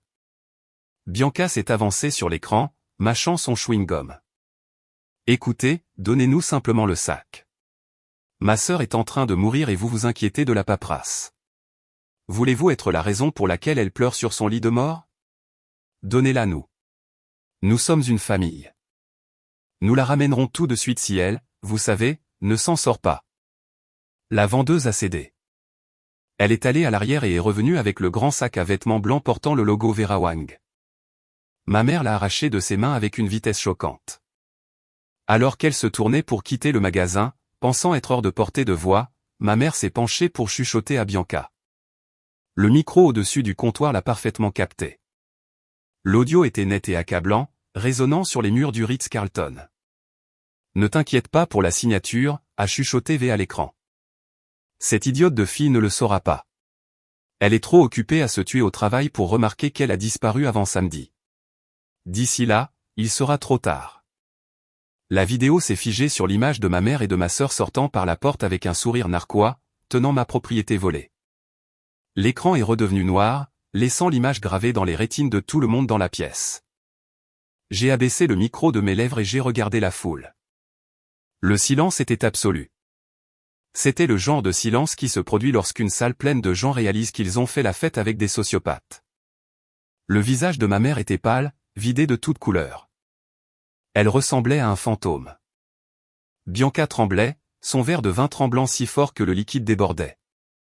Alors voilà, ai-je dit, ma voix tranchant la tension comme un rasoir. Vous n'avez pas emprunté la robe. Vous n'avez pas trouvé de remplacement. Vous avez menti en disant que j'étais sur mon lit de mort pour voler une petite entreprise. Et vous m'avez traité d'idiote pour avoir travaillé assez dur pour me permettre les choses que vous vous sentiez en droit de prendre. C'est un vol qualifié. C'est de la fraude. Et c'est le caractère des femmes qui se tiennent devant vous aujourd'hui. Je me suis dirigé vers le bord de la Seine et j'ai regardé Bianca, qui essayait maintenant de se cacher derrière Chad. Tu es magnifique dedans, Bianca. Vraiment. J'espère que la coupe valait la peine de l'accusation de crime, car j'ai déjà envoyé cette vidéo au procureur. Chad s'est avancé, essayant de reprendre le contrôle du récit. Attends une minute, Zola. C'est un malentendu. Tu sors ça de son contexte. J'ai ri. Un son froid et vif. Hors contexte, Chad? Je pense que le contexte est parfaitement clair. Ta fiancée porte des biens volés. Mais honnêtement, la robe est le cadet de tes soucis en ce moment. La robe n'est que du tissu. Elle peut être remplacée. Mais ce que je vais vous montrer ensuite, c'est quelque chose que vous ne pouvez pas réparer. J'ai vu le sénateur au premier rang se redresser, décroisant les bras. Il me regardait avec une nouvelle expression. Ce n'était plus du jugement. C'était du respect. Il savait ce qui allait arriver. Il savait qu'on ne commence pas une présentation avec le pistolet fumant à moins d'avoir une bombe nucléaire en réserve. J'ai de nouveau cliqué sur la télécommande. Un nouveau document est apparu sur l'écran derrière moi. C'était un scan d'un vieux morceau de papier jauni avec une signature très distincte en bas. Vous voudrez peut-être poser vos verres pour celui-ci, les amis, ai-je dit, mes yeux se fixant sur le diamant noir étincelant autour du cou de Bianca. Parce que cette robe n'était que l'apéritif. Maintenant, parlons du plat principal. Parlons de qui possède réellement le toit au-dessus de vos têtes. Le document qui est apparu sur l'écran LED géant n'était pas une vidéo haute définition ou une feuille de calcul numérique. C'était un scan d'un morceau de papier qui avait jauni avec le temps, couvert de l'écriture cursive élégante et bouclée d'une femme décédée depuis 5 ans. Un murmure a parcouru la salle alors que les gens plissaient les yeux pour lire le texte, mais je leur ai épargné la peine. Je me suis tourné vers la cabine de projection et leur ai fait signe de zoomer sur la moitié inférieure de la page, spécifiquement sur un paragraphe encadré d'encre rouge. Ma mère, qui avait essayé de retrouver son sang-froid après la vidéo du vol de la robe, a levé les yeux vers l'écran. J'ai vu le sang quitter son visage si vite que j'ai cru qu'elle allait s'évanouir sur place. Elle a reconnu le document. Elle l'a reconnu parce qu'elle avait passé des années à essayer de trouver une faille dedans. Et quand elle a échoué, elle a simplement décidé de le cacher et de prétendre qu'il n'existait pas. Mesdames et messieurs, ai-je dit, ma voix résonnant contre le plafond voûté. Ce que vous regardez est le dernier testament de ma grand-mère, une femme qui a bâti la richesse familiale que ma mère et ma sœur aiment tant dépenser. Grand-mère était une femme perspicace. Elle connaissait très bien sa fille. Elle savait que ma mère se souciait plus des apparences que de l'intégrité. Et elle savait qu'un jour la vanité l'emporterait sur le bon sens. Je me suis approché du bord de la Seine, regardant Bianca, dont la main s'était instinctivement levée pour agripper le pendentif en diamant noir à sa gorge. Elle portait toujours le collier volé, complètement inconsciente que ce n'était pas seulement un bijou. C'était un déclencheur. C'était un piège tendu par une femme décédée qui savait exactement à quel point ses descendants seraient avides. J'ai commencé à lire le texte surligné à voix haute, ma voix stable et claire. Article 4, sous-section C. La clause de l'héritage. Le pendentif en diamant connu sous le nom d'étoile de minuit est par la présente légué uniquement à ma petite fille Zola. Il doit être conservé dans le coffre familial jusqu'à son 35e anniversaire ou le jour de son mariage, selon la première éventualité. Cependant, reconnaissant l'importance de la lignée et du respect, j'attache par la présente une condition au domaine familial. J'ai fait une pause, laissant la tension monter. Le sénateur se penchait en avant sur sa chaise, ses yeux allant de l'écran au collier au cou de Bianca. C'était un législateur. Il comprenait le langage des contrats. Il a vu le piège se refermer avant tout le monde. J'ai continué à lire. La propriété connue sous le nom de domaine victorien, actuellement occupée par ma fille V, lui est accordée à titre viager uniquement. Cette jouissance est conditionnelle. Si le collier étoile de minuit est retiré du coffre par quelqu'un d'autre que Zola ou porté par quelqu'un d'autre que Zola, la jouissance viagère est immédiatement révoquée. Dans un tel cas, la pleine propriété du domaine victorien, y compris le terrain et toutes les structures s'y trouvant, sera automatiquement et irrévocablement transféré à Zola en pleine propriété, absolue, avec effet immédiat dès la violation. Le silence qui a suivi était lourd, suffocant. C'était le son d'une lame de guillotine planant au sommet de son arc. Ma mère a laissé échapper un son étranglé, à mi-chemin entre un sanglot et un cri. Elle connaissait la clause. Elle avait juste parié que je ne découvrirais jamais le vol ou que je serais trop docile pour l'appliquer. Elle avait misé le toit au-dessus de sa tête pour une nuit de parade devant le sénateur, et elle avait perdu. J'ai abaissé le micro d'un pouce, rendant le moment intime malgré la foule. Tu vois, Bianca, grand-mère savait que tu voudrais le collier. Elle savait que maman te le donnerait pour t'aider à trouver un mari riche. Alors, elle a transformé ce collier en une pilule empoisonnée. Tu le portes en ce moment. Nous avons 200 témoins. Nous avons un enregistrement en direct. Nous avons le sénateur lui-même qui assiste à cette violation du testament. Bianca a baissé les yeux sur le diamant comme s'il lui brûlait la peau. Elle a griffé le fermoir, essayant frénétiquement de le défaire, mais ses mains tremblaient trop. Le diamant a scintillé sous les lumières de la scène, froid et indifférent à sa panique. Il est trop tard pour ça, ai-je dit, ma voix froide. La violation a eu lieu. La clause est déclenchée. J'ai regardé droit ma mère, qui s'agrippait maintenant au dossier d'une chaise pour se soutenir. Ses yeux étaient écarquillés de terreur. Elle ne regardait plus une fille. Elle regardait sa propriétaire. Merci, maman, ai-je dit, laissant un petit sourire cruel effleurer mes lèvres. Merci, Bianca. J'ai passé des années à économiser pour acheter ma propre maison, mais vous venez de me faire le plus beau cadeau de mariage que j'aurais pu demander. Vous avez publiquement violé le testament devant la foule la plus élitiste de la ville. Il n'y a aucun juge dans cet État qui puisse contester cette preuve. Alors, merci. La maison dans laquelle vous dormez, la maison d'où vous organisez cette fête. Depuis 5 minutes, cette maison m'appartient. Ma mère a réagi exactement comme je le savais. Elle n'a pas pleuré et elle ne s'est pas excusée. Elle a attaqué. Pour une femme qui prétendait être frêle chaque fois qu'il y avait du travail à faire, elle s'est déplacée avec la vitesse d'un prédateur désespéré. Elle a grimpé les escaliers de la scène, ses talons au claquant violemment contre le bois. Son visage était un masque de rage tordu, le maquillage soigneusement appliqué se fissurant sous la force de sa haine. Elle s'est jetée sur le pied de micro, saisissant la tige métallique à 2 mains comme si elle pouvait physiquement arracher la vérité de l'air. « Tu es une menteuse », a-t-elle hurlé, sa voix se brisant. « C'est un faux. Tu as imprimé ça sur ton ordinateur. Tu as falsifié la signature de ta grand-mère parce que tu es jalouse que Bianca se marie et que tu es toute seule. » Damon s'est avancé, plaçant son corps entre ma mère et moi. Mais j'ai posé une main sur son bras, je n'avais plus besoin de sa protection. Son pouvoir sur moi s'était évaporé au moment où j'ai lu cette clause. Je l'ai regardé avec un mélange de pitié et de dégoût. Le sénateur au premier rang s'est levé, boutonnant sa veste. C'était un politicien chevronné, et il reconnaissait un navire en perdition quand il en voyait un. Il s'est penché et a murmuré quelque chose à sa femme, qui a immédiatement attrapé son sac à main. Les rats se préparaient à fuir le navire, mais ma mère était trop aveuglée par la fureur pour remarquer qu'elle criait dans une pièce vide. Ce document est déposé au greffe du comté, mère, ai-je dit, ma voix calme couvrant le son de sa respiration lourde. Il a été notarié en 1995.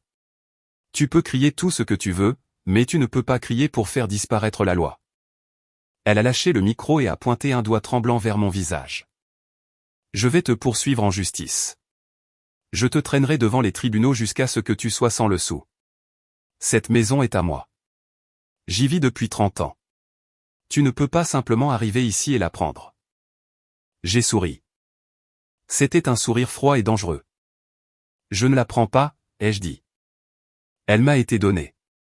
Et pour ce qui est de me poursuivre, vas-y, mais tu voudras peut-être économiser ton argent pour une caution sur un appartement en location. Avant qu'elle puisse répondre, les doubles portes au fond de la salle de bal se sont ouvertes avec un bruit sourd.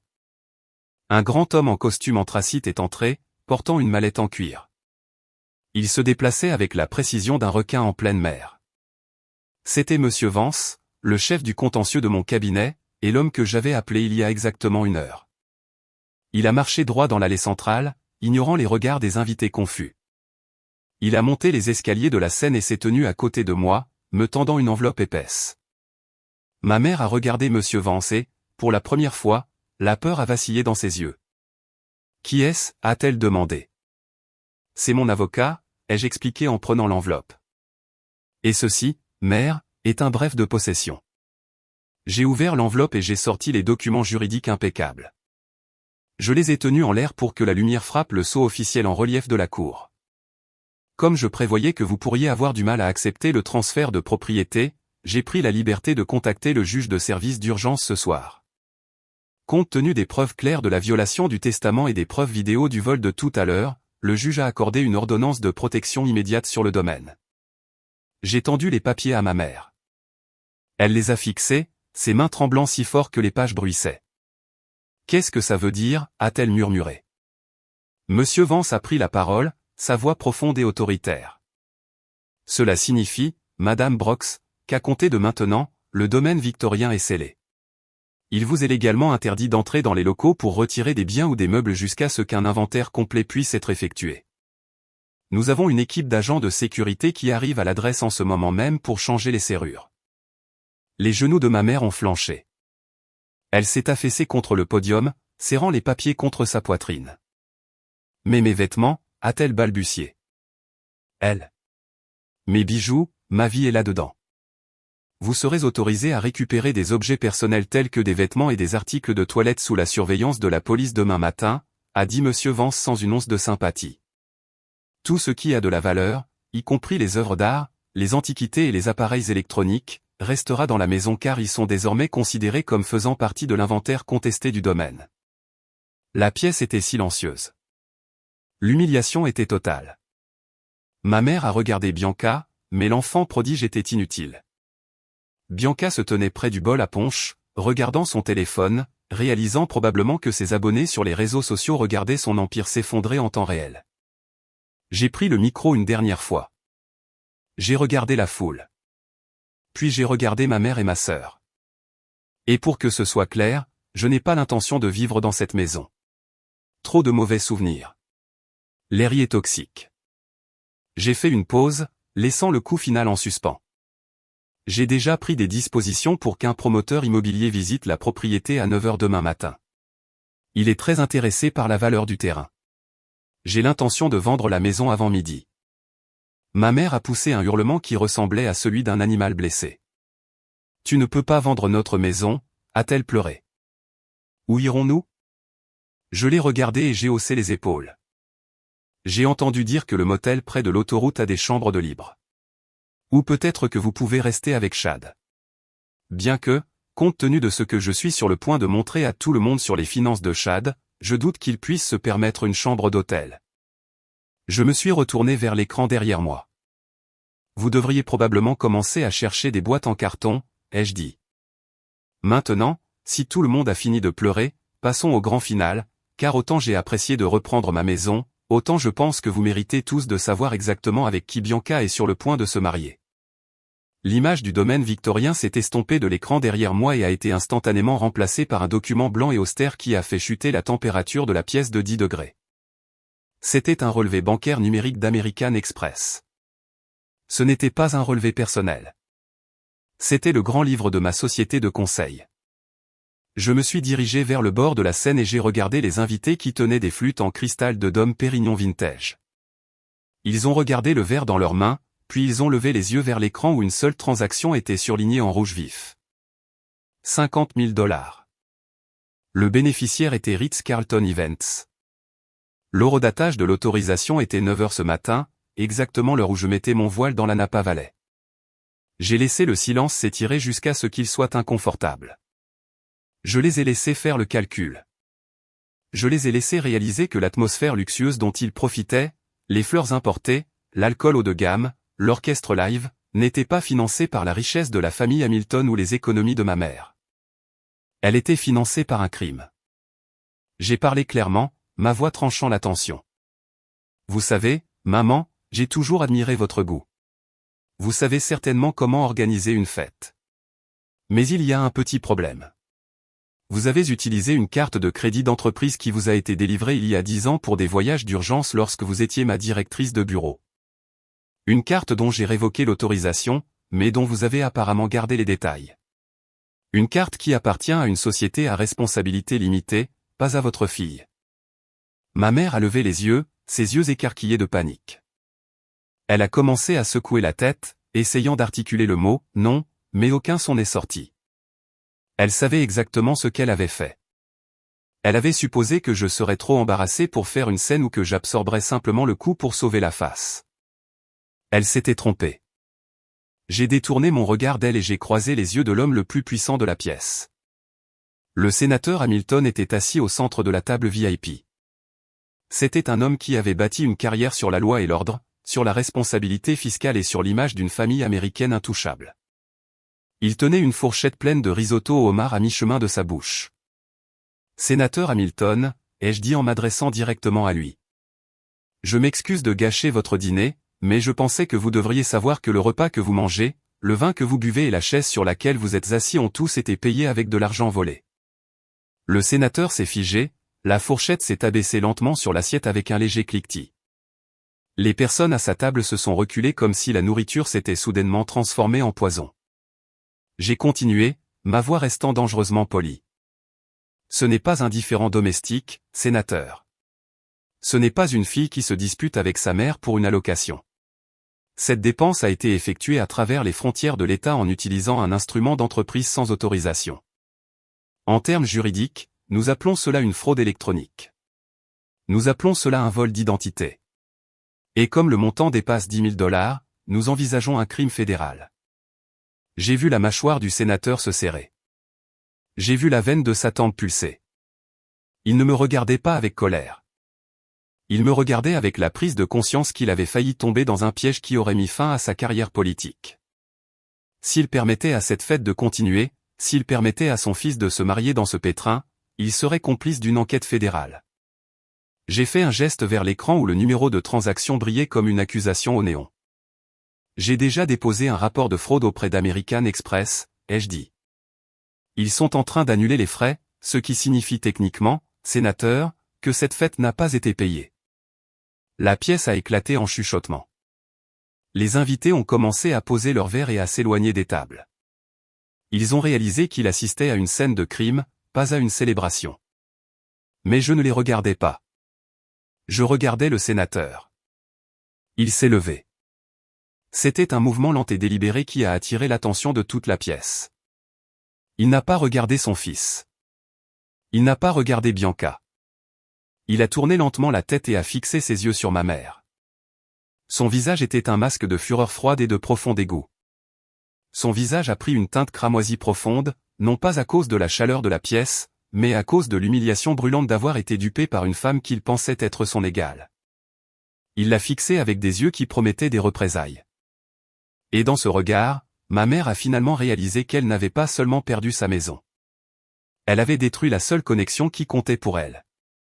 Le silence dans la salle de bal a été brisé, non pas par un cri, mais par le son d'un héritage qui s'effondrait. Le sénateur Hamilton n'a pas dit un mot. Il a simplement tourné le dos à ma mère, un geste qui, dans son monde, équivalait à une condamnation à mort. Ce simple mouvement a brisé quelque chose à l'intérieur de V. Elle a regardé le dos du sénateur qui s'éloignait, puis les invités figés, et enfin les chiffres accablants sur l'écran derrière moi. La prise de conscience qu'elle faisait face à des accusations fédérales et à un exil social simultanément l'a plongée dans une panique sauvage. Elle avait besoin d'un canot de sauvetage, et peu importait qui elle devait noyer pour rester à flot. Elle s'est retournée, les yeux fous, et a pointé un doigt tremblant directement sur la fille en robe blanche qui se tenait à côté d'elle. C'était Bianca. C'était son enfant prodige. La fille qu'elle avait passé 26 ans à protéger, à gâter et à privilégier par rapport à moi. Ce n'était pas mon idée, a hurlé ma mère, sa voix se brisant de désespoir. C'est elle qui l'a fait. Elle m'a forcé. Bianca a reculé comme si elle avait été giflée. Sa bouche s'est ouverte, le verre de champagne glissant de ses doigts pour se briser sur le sol de la scène. « Maman » a-t-elle murmuré, sa voix tremblante.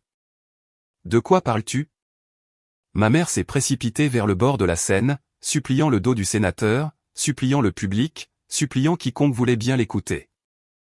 Elle a menacé d'annuler le mariage si elle n'avait pas la fête parfaite, a crié V en levant les mains. Elle a dit qu'elle avait besoin du Ritz. Elle a dit qu'elle avait besoin des meilleures fleurs. Elle m'a dit d'utiliser la carte. Elle a dit que Zola ne le remarquerait jamais. Je l'ai fait seulement parce qu'elle m'a fait pression. Je suis une victime ici. Je voulais juste que ma fille soit heureuse. La salle a regardé avec une fascination horrifiée. C'était comme regarder un documentaire animalier où la mère mange ses petits pour survivre. Je me suis tenu au podium, m'agrippant aux côtés pour me stabiliser, non pas à cause des nerfs, mais à cause de la force pure de l'ironie. Pendant des années, j'avais été le bouc émissaire. J'avais été blâmé pour chaque malheur familial alors que Bianca ne pouvait rien faire de mal. Maintenant, au moment où la pression est devenue réelle, l'enfant prodige était sacrifié sur l'autel de l'ego de ma mère. Bianca a regardé notre mère et, pour la première fois de sa vie, elle a vu le monstre avec lequel j'avais vécu pendant 3 décennies. Le masque de la mère aimante était tombé, révélant la lâche en dessous. Maman, a pleuré Bianca, des larmes coulant enfin, chaude et en colère. Tu m'as dit que Zola t'avait donné la carte. Tu m'as dit qu'elle avait approuvé le budget. Tu as dit que c'était son cadeau pour nous parce qu'elle ne pouvait pas venir. Tu m'as menti. Je n'ai pas menti, a hurlé V en retour, son visage laid et tordu. Tu es comme ton père. Ingrate. Avide. Tu voulais cette fête. Tu voulais la célébrité. Ne me regarde pas comme ça. C'est toi qui portes la robe volée. Elles se sont tenues là, hurlant l'une sur l'autre par-dessus le verre brisé et le vin renversé, se déchirant mutuellement alors que les caméras tournaient et que l'élite de la ville regardait. C'était une implosion parfaite. Le lien qui m'avait exclu toute ma vie se dissolvait dans une flaque d'accusation et de trahison. Chad, qui avait observé la scène avec une horreur croissante, sembla soudain réaliser que son ticket pour la belle vie s'évaporait. Il a vu son père, le sénateur, faire signe à son service de sécurité de lui frayer un chemin vers la sortie. Il a vu les invités chuchoter derrière leurs mains. Il a vu son avenir s'effondrer. Le désespoir l'a saisi. Il s'est précipité en avant, m'arrachant le micro des mains avec une force qui a fait grincer les haut-parleurs. Assez, a rugi Chad, son visage virant à un violet tacheté. Il a bousculé Bianca, la faisant presque tomber, et m'a regardé avec une haine pure. Il a bombé le torse, essayant d'invoquer l'autorité d'un homme qu'il n'était clairement pas. Sécurité, a-t-il beuglé, pointant un doigt tremblant vers mon visage. Sortez cette femme d'ici. Elle est en intrusion. Elle est folle. Nous n'avons pas besoin d'écouter ces ordures. Il s'est tourné vers la foule, forçant un sourire maniaque et terrifiant. Mesdames et messieurs, s'il vous plaît. Ce n'est qu'une femme amère et jalouse qui essaie de gâcher une célébration d'amour. Nous n'avons pas besoin de son argent. Il a ri, un son fort et faux qui a résonné maladroitement. Nous sommes les Hamilton. Ma famille a bâti cette ville. Nous sommes riches. Nous pouvons payer cette fête 10 fois. Nous n'avons pas besoin de ta sale carte de crédit volée, Zola. Nous sommes riches. Il m'a regardé avec mépris, pensant qu'il avait gagné. Il pensait qu'invoquer son nom de famille était un sortilège qui ferait disparaître les faits. Il pensait que prétendre être riche l'emporterait sur la réalité du relevé bancaire à l'écran. Je l'ai regardé. J'ai regardé la sueur couler sur son front. J'ai regardé le smoking de location bon marché qui ne lui allait pas tout à fait aux épaules et j'ai ri. C'était un rire authentique cette fois, fort et clair. Riche, ai-je répété, revenant au micro qu'il avait oublié d'éteindre. C'est ce que tu leur as dit, Chad? C'est ce que tu as dit à ma mère pour qu'elle t'invite dans notre maison. C'est ce que tu as dit à Bianca pour la mettre dans ton lit. J'ai secoué la tête, faisant signe à mon assistante dans la cabine une dernière fois. Tu dis que tu n'as pas besoin de mon argent, Chad. C'est intéressant, parce que d'après le rapport financier que je suis sur le point de montrer au monde, tu n'as pas seulement besoin d'argent. Tu en as désespérément besoin. Voyons à quel point le marié est vraiment riche. L'image sur l'écran derrière moi a changé une dernière fois. Le halètement qui a parcouru la salle n'était pas la prise de souffle vive qui suit un scandale, mais le murmure sourd de choc qui vient lorsqu'une réalité soigneusement construite est complètement brisée. Le document affiché n'était pas un relevé bancaire ou un testament. C'était une correspondance juridique privée sur le papier à en-tête officielle du Hamilton Family Trust. Elle datait d'exactement 3 ans. J'ai regardé le visage de Chad alors qu'il se tournait pour regarder l'écran. L'arrogance qui avait alimenté son explosion quelques instants auparavant a disparu instantanément, remplacé par une pâleur si grise qu'il ressemblait à un cadavre debout. Il connaissait ce document. Il avait essayé d'en brûler chaque copie, mais à l'ère numérique, rien ne disparaît vraiment, surtout quand on a un comptable judiciaire sur sa liste de paix. J'ai parlé dans le micro, ma voix baissant à un volume conversationnel, presque intime. Tu viens de dire à tout le monde que tu es riche, Chad. Tu nous as dit que ta famille a bâti cette ville. Et tu as raison. Les Hamilton sont incroyablement riches.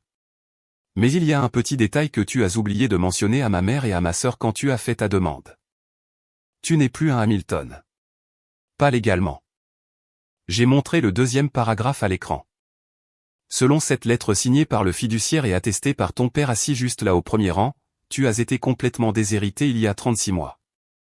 Le document stipule clairement qu'en raison de violations répétées de la clause de conduite familiale, spécifiquement concernant une dépendance aux jeux incontrôlables et des dettes non garanties à haut risque, tu as été retiré de la fiducie. Tu n'as pas accès à des millions, Chad. Tu as une allocation mensuelle de $2000, qui est conditionnelle à ce que tu passes des tests de dépistage de drogues hebdomadaires. La pièce était si silencieuse qu'on pouvait entendre le bourdonnement du ventilateur du projecteur. J'ai vu la tête de Bianca se tourner brusquement vers son fiancé. Elle le regardait avec des yeux écarquillés et horrifiés, attendant qu'il le nie, attendant qu'il rie et dise que c'était une autre imposture. Mais Chad ne pouvait pas parler. Il fixait son père, le sénateur, qui se levait maintenant et boutonnait sa veste avec un air de finalité. Le sénateur n'a pas regardé son fils. Il a regardé la sortie. Le silence du patriarche était la seule confirmation dont on avait besoin. Mais je n'avais pas terminé. J'ai de nouveau cliqué sur la télécommande, faisant défiler jusqu'à la deuxième page du fichier. Cette partie était un rapport de dette consolidée de 3 grandes agences de crédit. Les chiffres étaient stupéfiants. Tu n'es pas ici parce que tu aimes ma sœur, ai-je continué, laissant la vérité brutale envahir la foule. Tu es ici parce que tu te noies. Tu dois 2,4 millions de dollars à des casinos de Las Vegas et un montant non divulgué à des prêteurs privés qui ne sont pas connus pour leur patience. Tu es insolvable, Chad. Tu cherches une bouée de sauvetage depuis des années. Je me suis dirigé vers le bord de la Seine et j'ai regardé ma mère. Elle tremblait, serrant ses perles, ses yeux allant frénétiquement de l'écran à l'homme qu'elle avait défendu comme le sauveur de son statut social. Et c'est là que la comédie commence vraiment, ai-je dit, laissant échapper un petit rire sec et sans humour. Tu vois, maman, tu t'es joué de toi-même. Tu as passé l'année dernière à te vanter auprès de Chad du domaine victorien. Tu lui as dit que Bianca était la préférée. Tu lui as dit qu'elle hériterait de tout. Tu as peint le tableau d'une oie attendant un prince.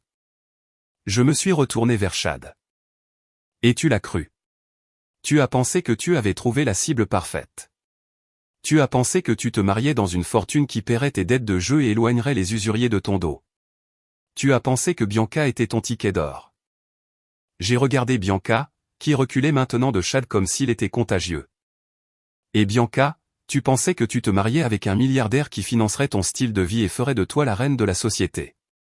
Tu pensais qu'il était ton ticket pour la gloire. La prise de conscience a frappé la pièce comme une vague physique. Les invités ont regardé de la robe de mariée en ruine à la fausse Rolex au poignet de Chad. Ils ont vu la belle et terrible symétrie de tout cela. Ce n'était pas une histoire d'amour. C'était une transaction où les deux parties essayaient de payer avec de la fausse monnaie. Chad a regardé Bianca, son visage se tordant avec la prise de conscience que le piège s'était refermé sur sa propre jambe. Tu m'as dit que tu avais l'acte, lui a-t-il sifflé, sa voix se projetant sans le micro. Tu m'as dit que la maison était à toi. Bianca a hurlé en retour, sa voix aiguë et paniquée. Tu m'as dit que tu étais un capital risqueur. Tu m'as dit que le fonds en fiducie était bloqué jusqu'au mariage. Je les ai regardés se retourner l'un contre l'autre, deux prédateurs, réalisant qu'il n'y avait pas de proie, seulement une autre bouche affamée à nourrir. Ma mère se tenait entre eux, l'architecte d'un désastre qui avait consumé son monde entier. Elle avait menti pour obtenir un gendre riche, et il avait menti pour obtenir une femme riche. J'ai abaissé le micro, signalant que ma présentation était terminée. L'écran derrière moi est devenu noir, ne laissant que l'image rémanente des chiffres de la dette brûlant dans l'esprit de tout le monde. Eh bien, ai-je dit, regardant les décombres de ce qui était censé être l'événement social de la saison. Il semble que nous ayons une égalité. Deux chercheurs d'or se sont rencontrés dans un bar et ont essayé de s'arnaquer mutuellement. Honnêtement, c'est la chose la plus romantique que j'ai jamais entendue. Une union parfaite, ou peut-être une union faite au tribunal des faillites. Le silence qui a suivi ma révélation sur la dette de Chad a été rompu par le bruit de lourdes chaussures en cuir frappant les marches en bois de la scène. Le sénateur Hamilton s'est approché de son fils. Il se déplaçait avec une lenteur terrifiante. Il ne ressemblait pas à un père s'approchant d'un enfant qu'il aimait. Il ressemblait à un juge s'approchant d'un criminel pour prononcer une condamnation à mort. Chad s'est tourné vers lui, les mains tremblant de manière incontrôlable, un sourire désespéré et pathétique se collant sur son visage. « Papa » a-t-il balbutié, tendant une main tremblante. « Papa, écoute-moi. » Elle ment. Ce sont de faux documents. Tu sais que je suis solvable. Tu sais que je suis en train de tout arranger. Le sénateur n'a pas parlé. Il a simplement retiré sa main et a frappé Chad au visage avec une force qui a résonné dans la salle de bal caverneuse comme un coup de feu.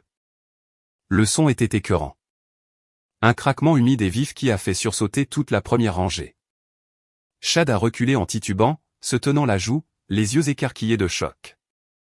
Le micro qu'il tenait est tombé au sol avec un bruit sourd et assourdissant qui a signalé la fin de sa mascarade. « Tu es une honte » a dit le sénateur, sa voix basse, mais projetée assez clairement pour que tout le monde l'entende sans amplification. « Tu as humilié cette famille pour la dernière fois. J'ai couvert tes dettes à l'université.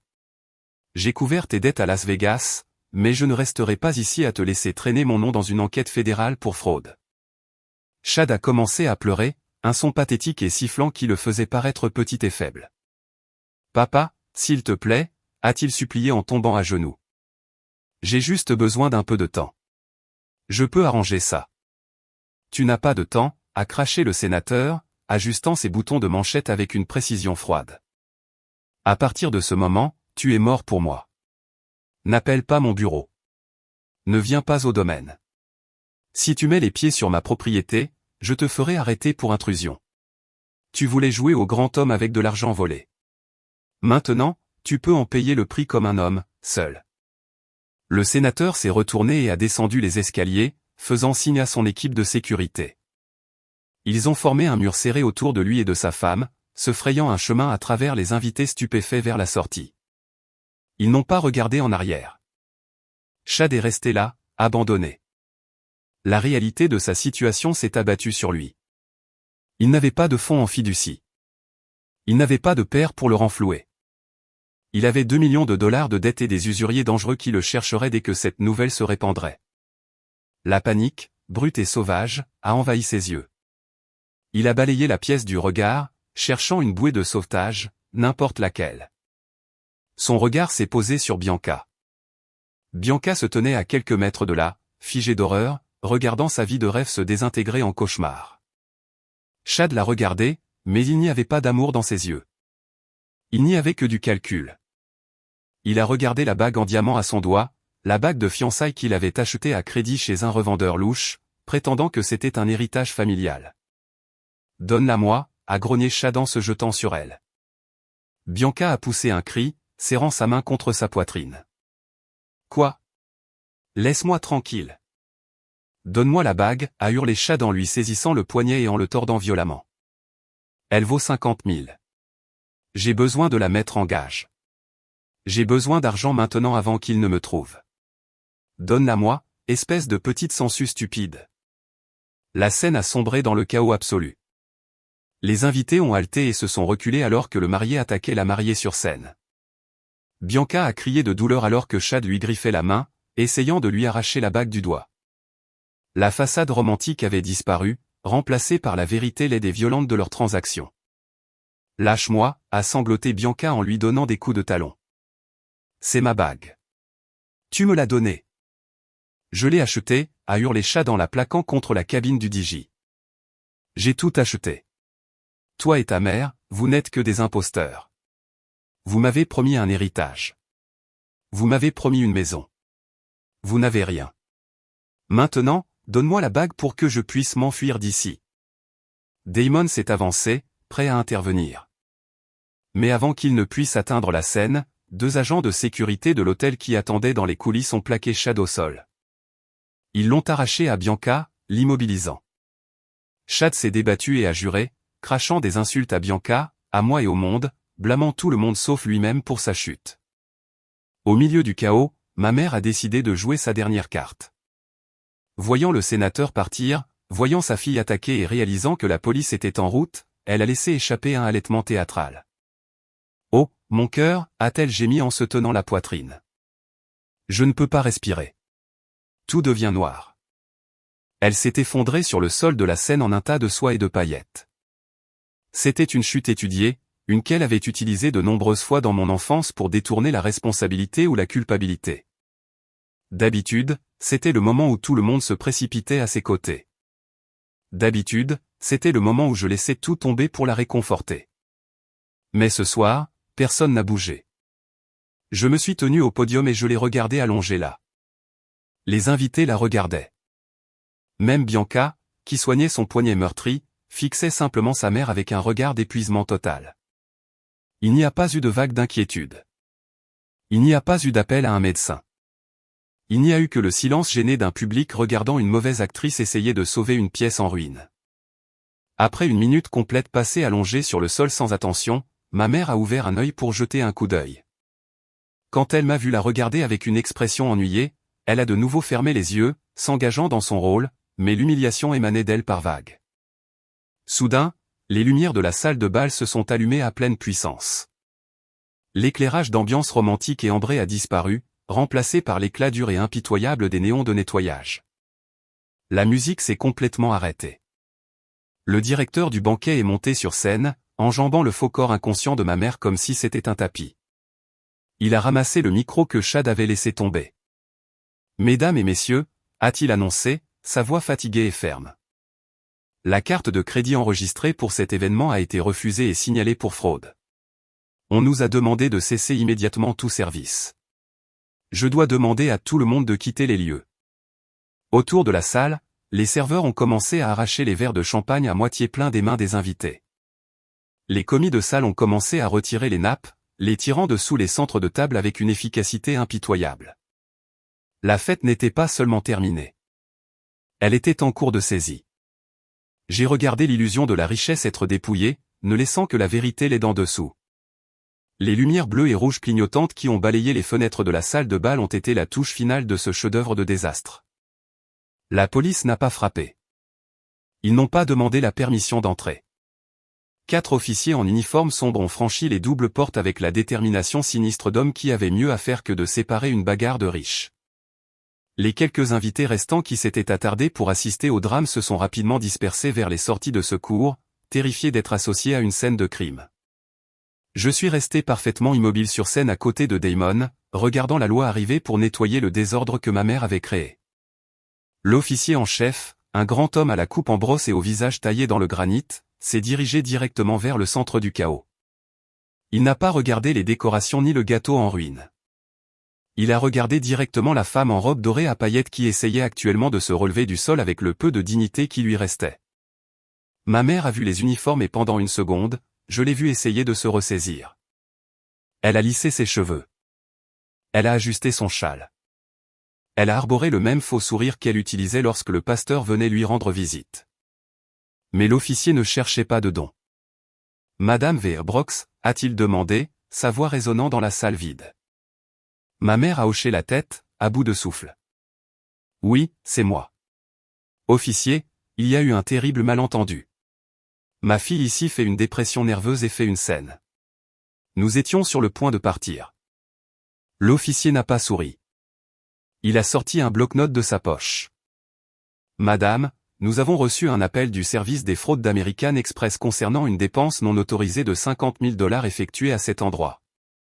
Nous avons également un rapport de vol qualifié concernant un collier en diamant et un vêtement sur mesure actuellement en possession d'une certaine Madame Bianca Brox. » Bianca a poussé un petit cri de terreur, serrant le collier qui était toujours attaché autour de son cou. Elle ressemblait à un cerf pris dans les phares d'un semi-remorque. « Moi » a-t-elle balbutié. « Je n'ai rien fait. C'est ma mère qui me l'a donné. » L'officier a tourné son regard froid vers Bianca. « Vous êtes en possession de biens volés, mademoiselle. Nous allons avoir besoin que vous veniez toutes les deux au poste pour répondre à quelques questions. » Les yeux de ma mère se sont écarquillés. Le poste? Vous ne pouvez pas être sérieux. Je suis un pilier de cette communauté. Je suis la mère de la mariée. Vous ne pouvez pas m'arrêter à la fête de fiançailles de ma fille.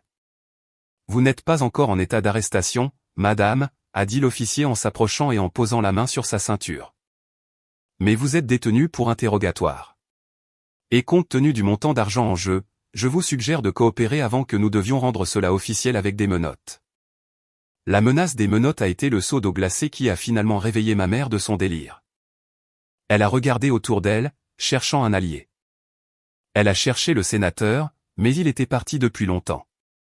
Elle a cherché Chad, mais il était déjà en train d'être poussé dans une voiture de police dehors. Elle était seule. Pour la première fois de sa vie, son charme, ses mensonges et sa manipulation s'étaient heurtés à un mur de nylon bleu et d'insignes en laiton qu'elle ne pouvait pas contourner par la parole. J'ai regardé les officiers les flanquer. Un officier a pris doucement mais fermement le bras de Bianca. Elle a tressailli, se dégageant. « Aïe, vous me faites mal. C'est de la folie. Zola, dis-leur. » Elle s'est tournée vers moi. Son visage était strié de mascara et de larmes. L'arrogance avait disparu. La moquerie avait disparu. Tout ce qui restait était une petite fille effrayée à qui on n'avait jamais dit non de sa vie.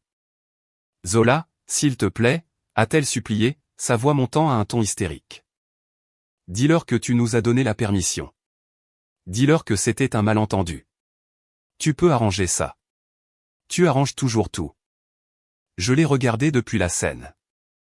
J'ai regardé la sœur qui avait versé du vin sur ma robe de mariée il y a à peine 1 heure.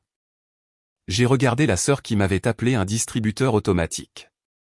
Je me suis souvenu de chaque fois que je l'avais renfloué. Chaque fois que j'avais couvert ses erreurs, chaque fois que je l'avais laissé briller pendant que je restais dans l'ombre. J'ai senti un poids fantôme se soulever de mes épaules. Le poids de l'obligation, le poids du sang. J'ai descendu lentement les escaliers jusqu'à ce que je sois juste en face d'elle. L'officier a fait une pause, m'accordant un moment. Bianca m'a regardé avec de l'espoir dans les yeux, pensant que j'allais craquer, pensant que j'allais sortir mon chéquier et faire partir les méchants comme je le faisais toujours. « Zola, s'il te plaît » a murmuré Bianca en tendant une main vers moi. « Nous sommes sœurs. Aide-moi. » J'ai regardé sa main, puis je l'ai regardée droit dans les yeux. « Je suis désolé, » ai-je dit, ma voix douce et stable. « Mais je crois que tu me confonds avec quelqu'un d'autre. Tu m'as dit tout à l'heure que je n'étais pas assez de la famille pour m'asseoir à la table principale. Tu as dit que j'étais juste une invitée jalouse et non désirée. » Bianca a sangloté en secouant la tête. « Je ne le pensais pas. J'étais juste en colère. S'il te plaît, Zola. » J'ai fait un pas en arrière, mettant de la distance entre nous. Les invités non désirés n'ont pas l'autorité d'arrêter les enquêtes de police, Bianca. Et d'ailleurs, je ne peux pas t'aider. J'ai un mariage à célébrer. Mon mari m'attend. Je me suis tourné vers l'officier et j'ai hoché la tête. Elles sont à vous, officier. Assurez-vous de récupérer ce collier pour l'épreuve. C'est un héritage familial. Alors que je m'éloignais vers la sortie avec Damon, le son des lamentations de Bianca criant mon nom a résonné sur les murs. C'était un son terrible, un son de pur désespoir, mais je ne me suis pas arrêté. Je n'ai pas regardé en arrière. Je suis sorti du Ritz-Carlton dans l'air frais de la nuit. Et pour la première fois de ma vie, le silence ne semblait pas solitaire. Il semblait être la liberté. La lumière du soleil filtrait à travers les fenêtres nues du domaine victorien, illuminant les grains de poussière qui dansaient dans l'air vide. La maison qui m'avait autrefois intimidé avec ses couloirs sombres et ses lourds rideaux de velours me semblait incroyablement légère. Ce n'était plus une forteresse d'exclusion.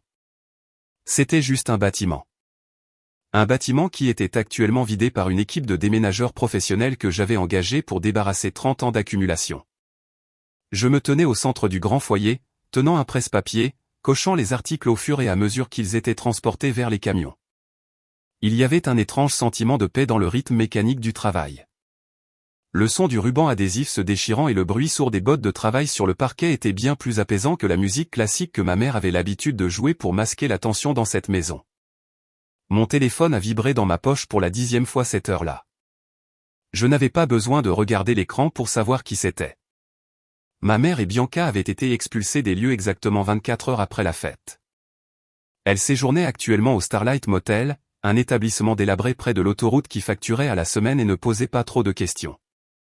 Leur stratégie de communication était devenue un balancier frénétique entre supplications pathétiques et rage venimeuse.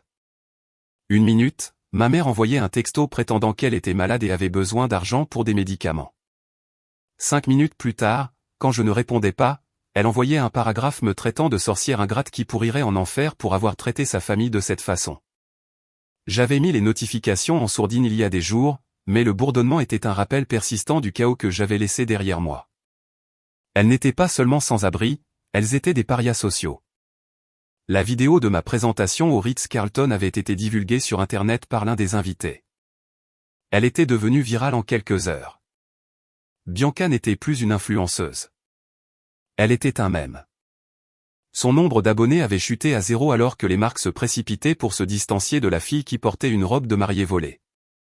Elle avait perdu ses sponsorings, sa réputation et son fiancé en une seule nuit.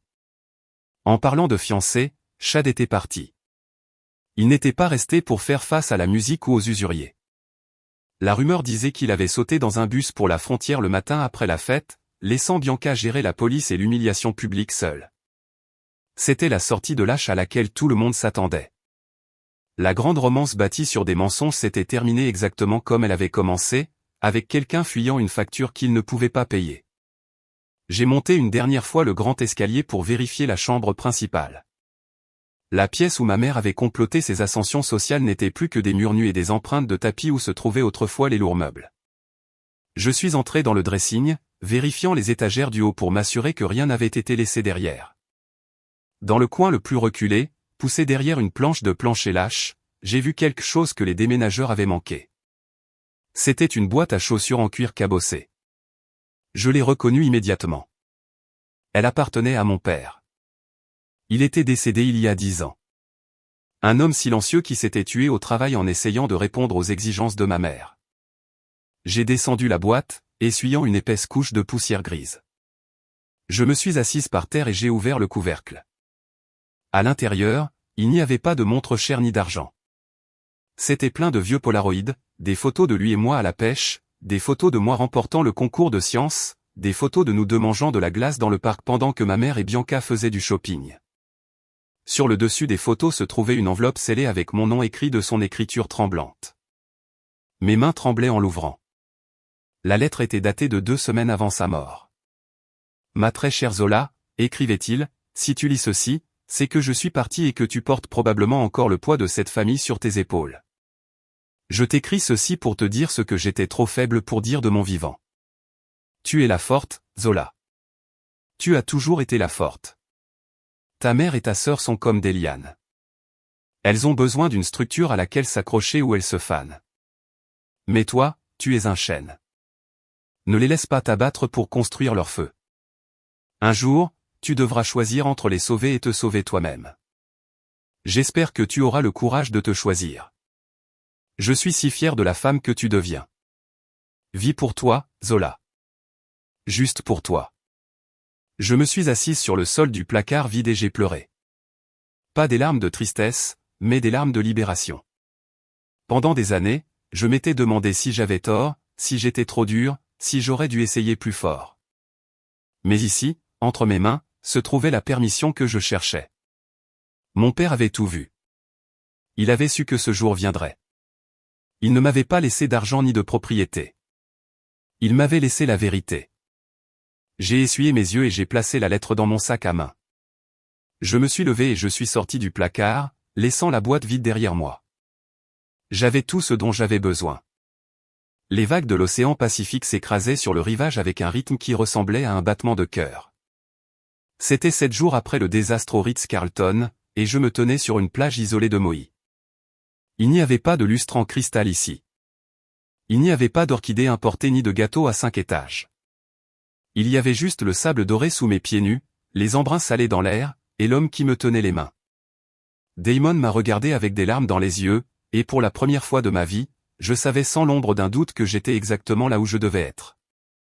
Nous avions décidé de faire simple. Il n'y avait que 10 personnes présentes. Jonathan Sterling, le propriétaire du Ritz, qui m'avait aidé à infiltrer la fête, était le témoin de Damon. Monsieur Vance, mon avocat, qui avait signifié l'avis d'expulsion, était assis au premier rang, souriant comme un oncle fier. Mon assistante, qui m'avait aidé à exposer la vérité, était ma demoiselle d'honneur. Ce n'étaient pas des gens qui partageaient mon ADN. C'étaient des gens qui partageaient mes valeurs. C'étaient des gens qui étaient présents quand ça comptait. C'était ma famille choisie. La cérémonie a été courte. Nous n'avions pas besoin de longs discours ni de vœux performatifs. Quand Damon a glissé la simple alliance en or à mon doigt, il a promis de protéger mon cœur et ma paix. Et quand j'ai dit « oui », je ne promettais pas seulement d'être sa femme. Je promettais d'être ma propre protectrice. Je jurais de ne plus jamais me mettre le feu pour garder les autres au chaud. Alors que le soleil commençait à plonger sous l'horizon, peignant le ciel de nuances de violet et d'orange, nous sommes retournés sur la plage vers la petite maison que nous avions louée. Mon téléphone, que j'avais gardé éteint pendant toute la semaine, était posé sur la table en bois sur le porche. Alors que nous approchions, il a vibré. L'écran s'est allumé avec une seule notification. C'était un message d'un numéro que j'avais supprimé, mais que j'ai reconnu instantanément. C'était ma mère. J'ai pris le téléphone. Le message était long et décousu, un mur de texte qui alternait entre culpabilité et pitié. Zola, s'il te plaît, réponds-moi. Je suis si malade. Le médecin dit que ça pourrait être à nouveau mon cœur. Je suis toute seule dans ce motel. Bianca m'a quitté. Je n'ai pas d'argent pour les médicaments. Tu ne peux pas laisser ta mère mourir. S'il te plaît, reviens. On peut arranger ça. Je te pardonne. J'ai fixé les mots. Je te pardonne. Même maintenant, assise dans une chambre de motel bon marché après avoir tout perdu, elle croyait toujours qu'elle était celle qui pardonnait. Elle pensait toujours qu'elle pouvait utiliser sa santé comme une arme pour me ramener dans son orbite. Elle voulait que je panique. Elle voulait que je me précipite à ses côtés, chéquier en main, comme je l'avais fait 1000 fois auparavant. Damon est venu derrière moi, m'enlaçant et posant son menton sur mon épaule. « Tout va bien ?» a-t-il demandé doucement. J'ai regardé le message une dernière fois. J'ai pensé à la petite fille qui pleurait pour s'endormir, se demandant pourquoi elle n'était pas assez bien. J'ai pensé à la femme qui se tenait seule dans une salle de mariage vide. Et puis j'ai regardé l'homme qui m'aimait et la belle vie qui s'étendait devant nous. « Tout est parfait », ai-je dit. Je n'ai pas répondu. Je n'ai pas envoyé d'argent. Je n'ai pas demandé de détails sur sa fausse maladie. Mon doigt a plané sur les paramètres du contact. J'ai fait défiler jusqu'en bas de l'écran où le texte rouge attendait. Bloquer cet appelant. J'ai appuyé. Le message a disparu. La connexion a été coupée. Il n'y a pas eu de fanfare, pas d'explosion, juste un clic numérique silencieux qui a signalé la fin d'une vie d'abus. J'ai regardé Damon et j'ai souri. Ils ne sont pas venus à mon mariage, ai-je dit, ma voix stable et forte. Pendant des années, j'ai pensé que c'était la plus grande tragédie de ma vie. Je pensais que leur absence était un reflet de ma valeur. Mais en étant ici aujourd'hui, je réalise la vérité. J'ai pris le téléphone et je suis allé au bord du porche. En bas, le sable s'étendait, propre et blanc. Leur absence n'était pas une punition, ai-je continué. C'était un cadeau. C'était le plus beau cadeau de mariage qu'ils m'aient jamais fait. Parce qu'en ne venant pas, ils ont fait de la place pour les gens qui m'aiment vraiment. Leur absence est ma paix. J'ai jeté le téléphone. Il a tracé un arc dans l'air, tournoyant contre le coucher du soleil, avant d'atterrir doucement dans le sable profond, loin de l'endroit où nous nous tenions. Je n'ai pas regardé pour voir où il a atterri. Je me suis retourné vers mon mari. Prête à commencer le reste de nos vies, a demandé Damon en tendant la main. Je l'ai prise. Je suis prête. Nous avons descendu les marches sur la plage, marchant vers l'horizon alors que le soleil glissait enfin dans l'eau, laissant l'obscurité derrière nous. J'étais Zola et j'étais enfin libre.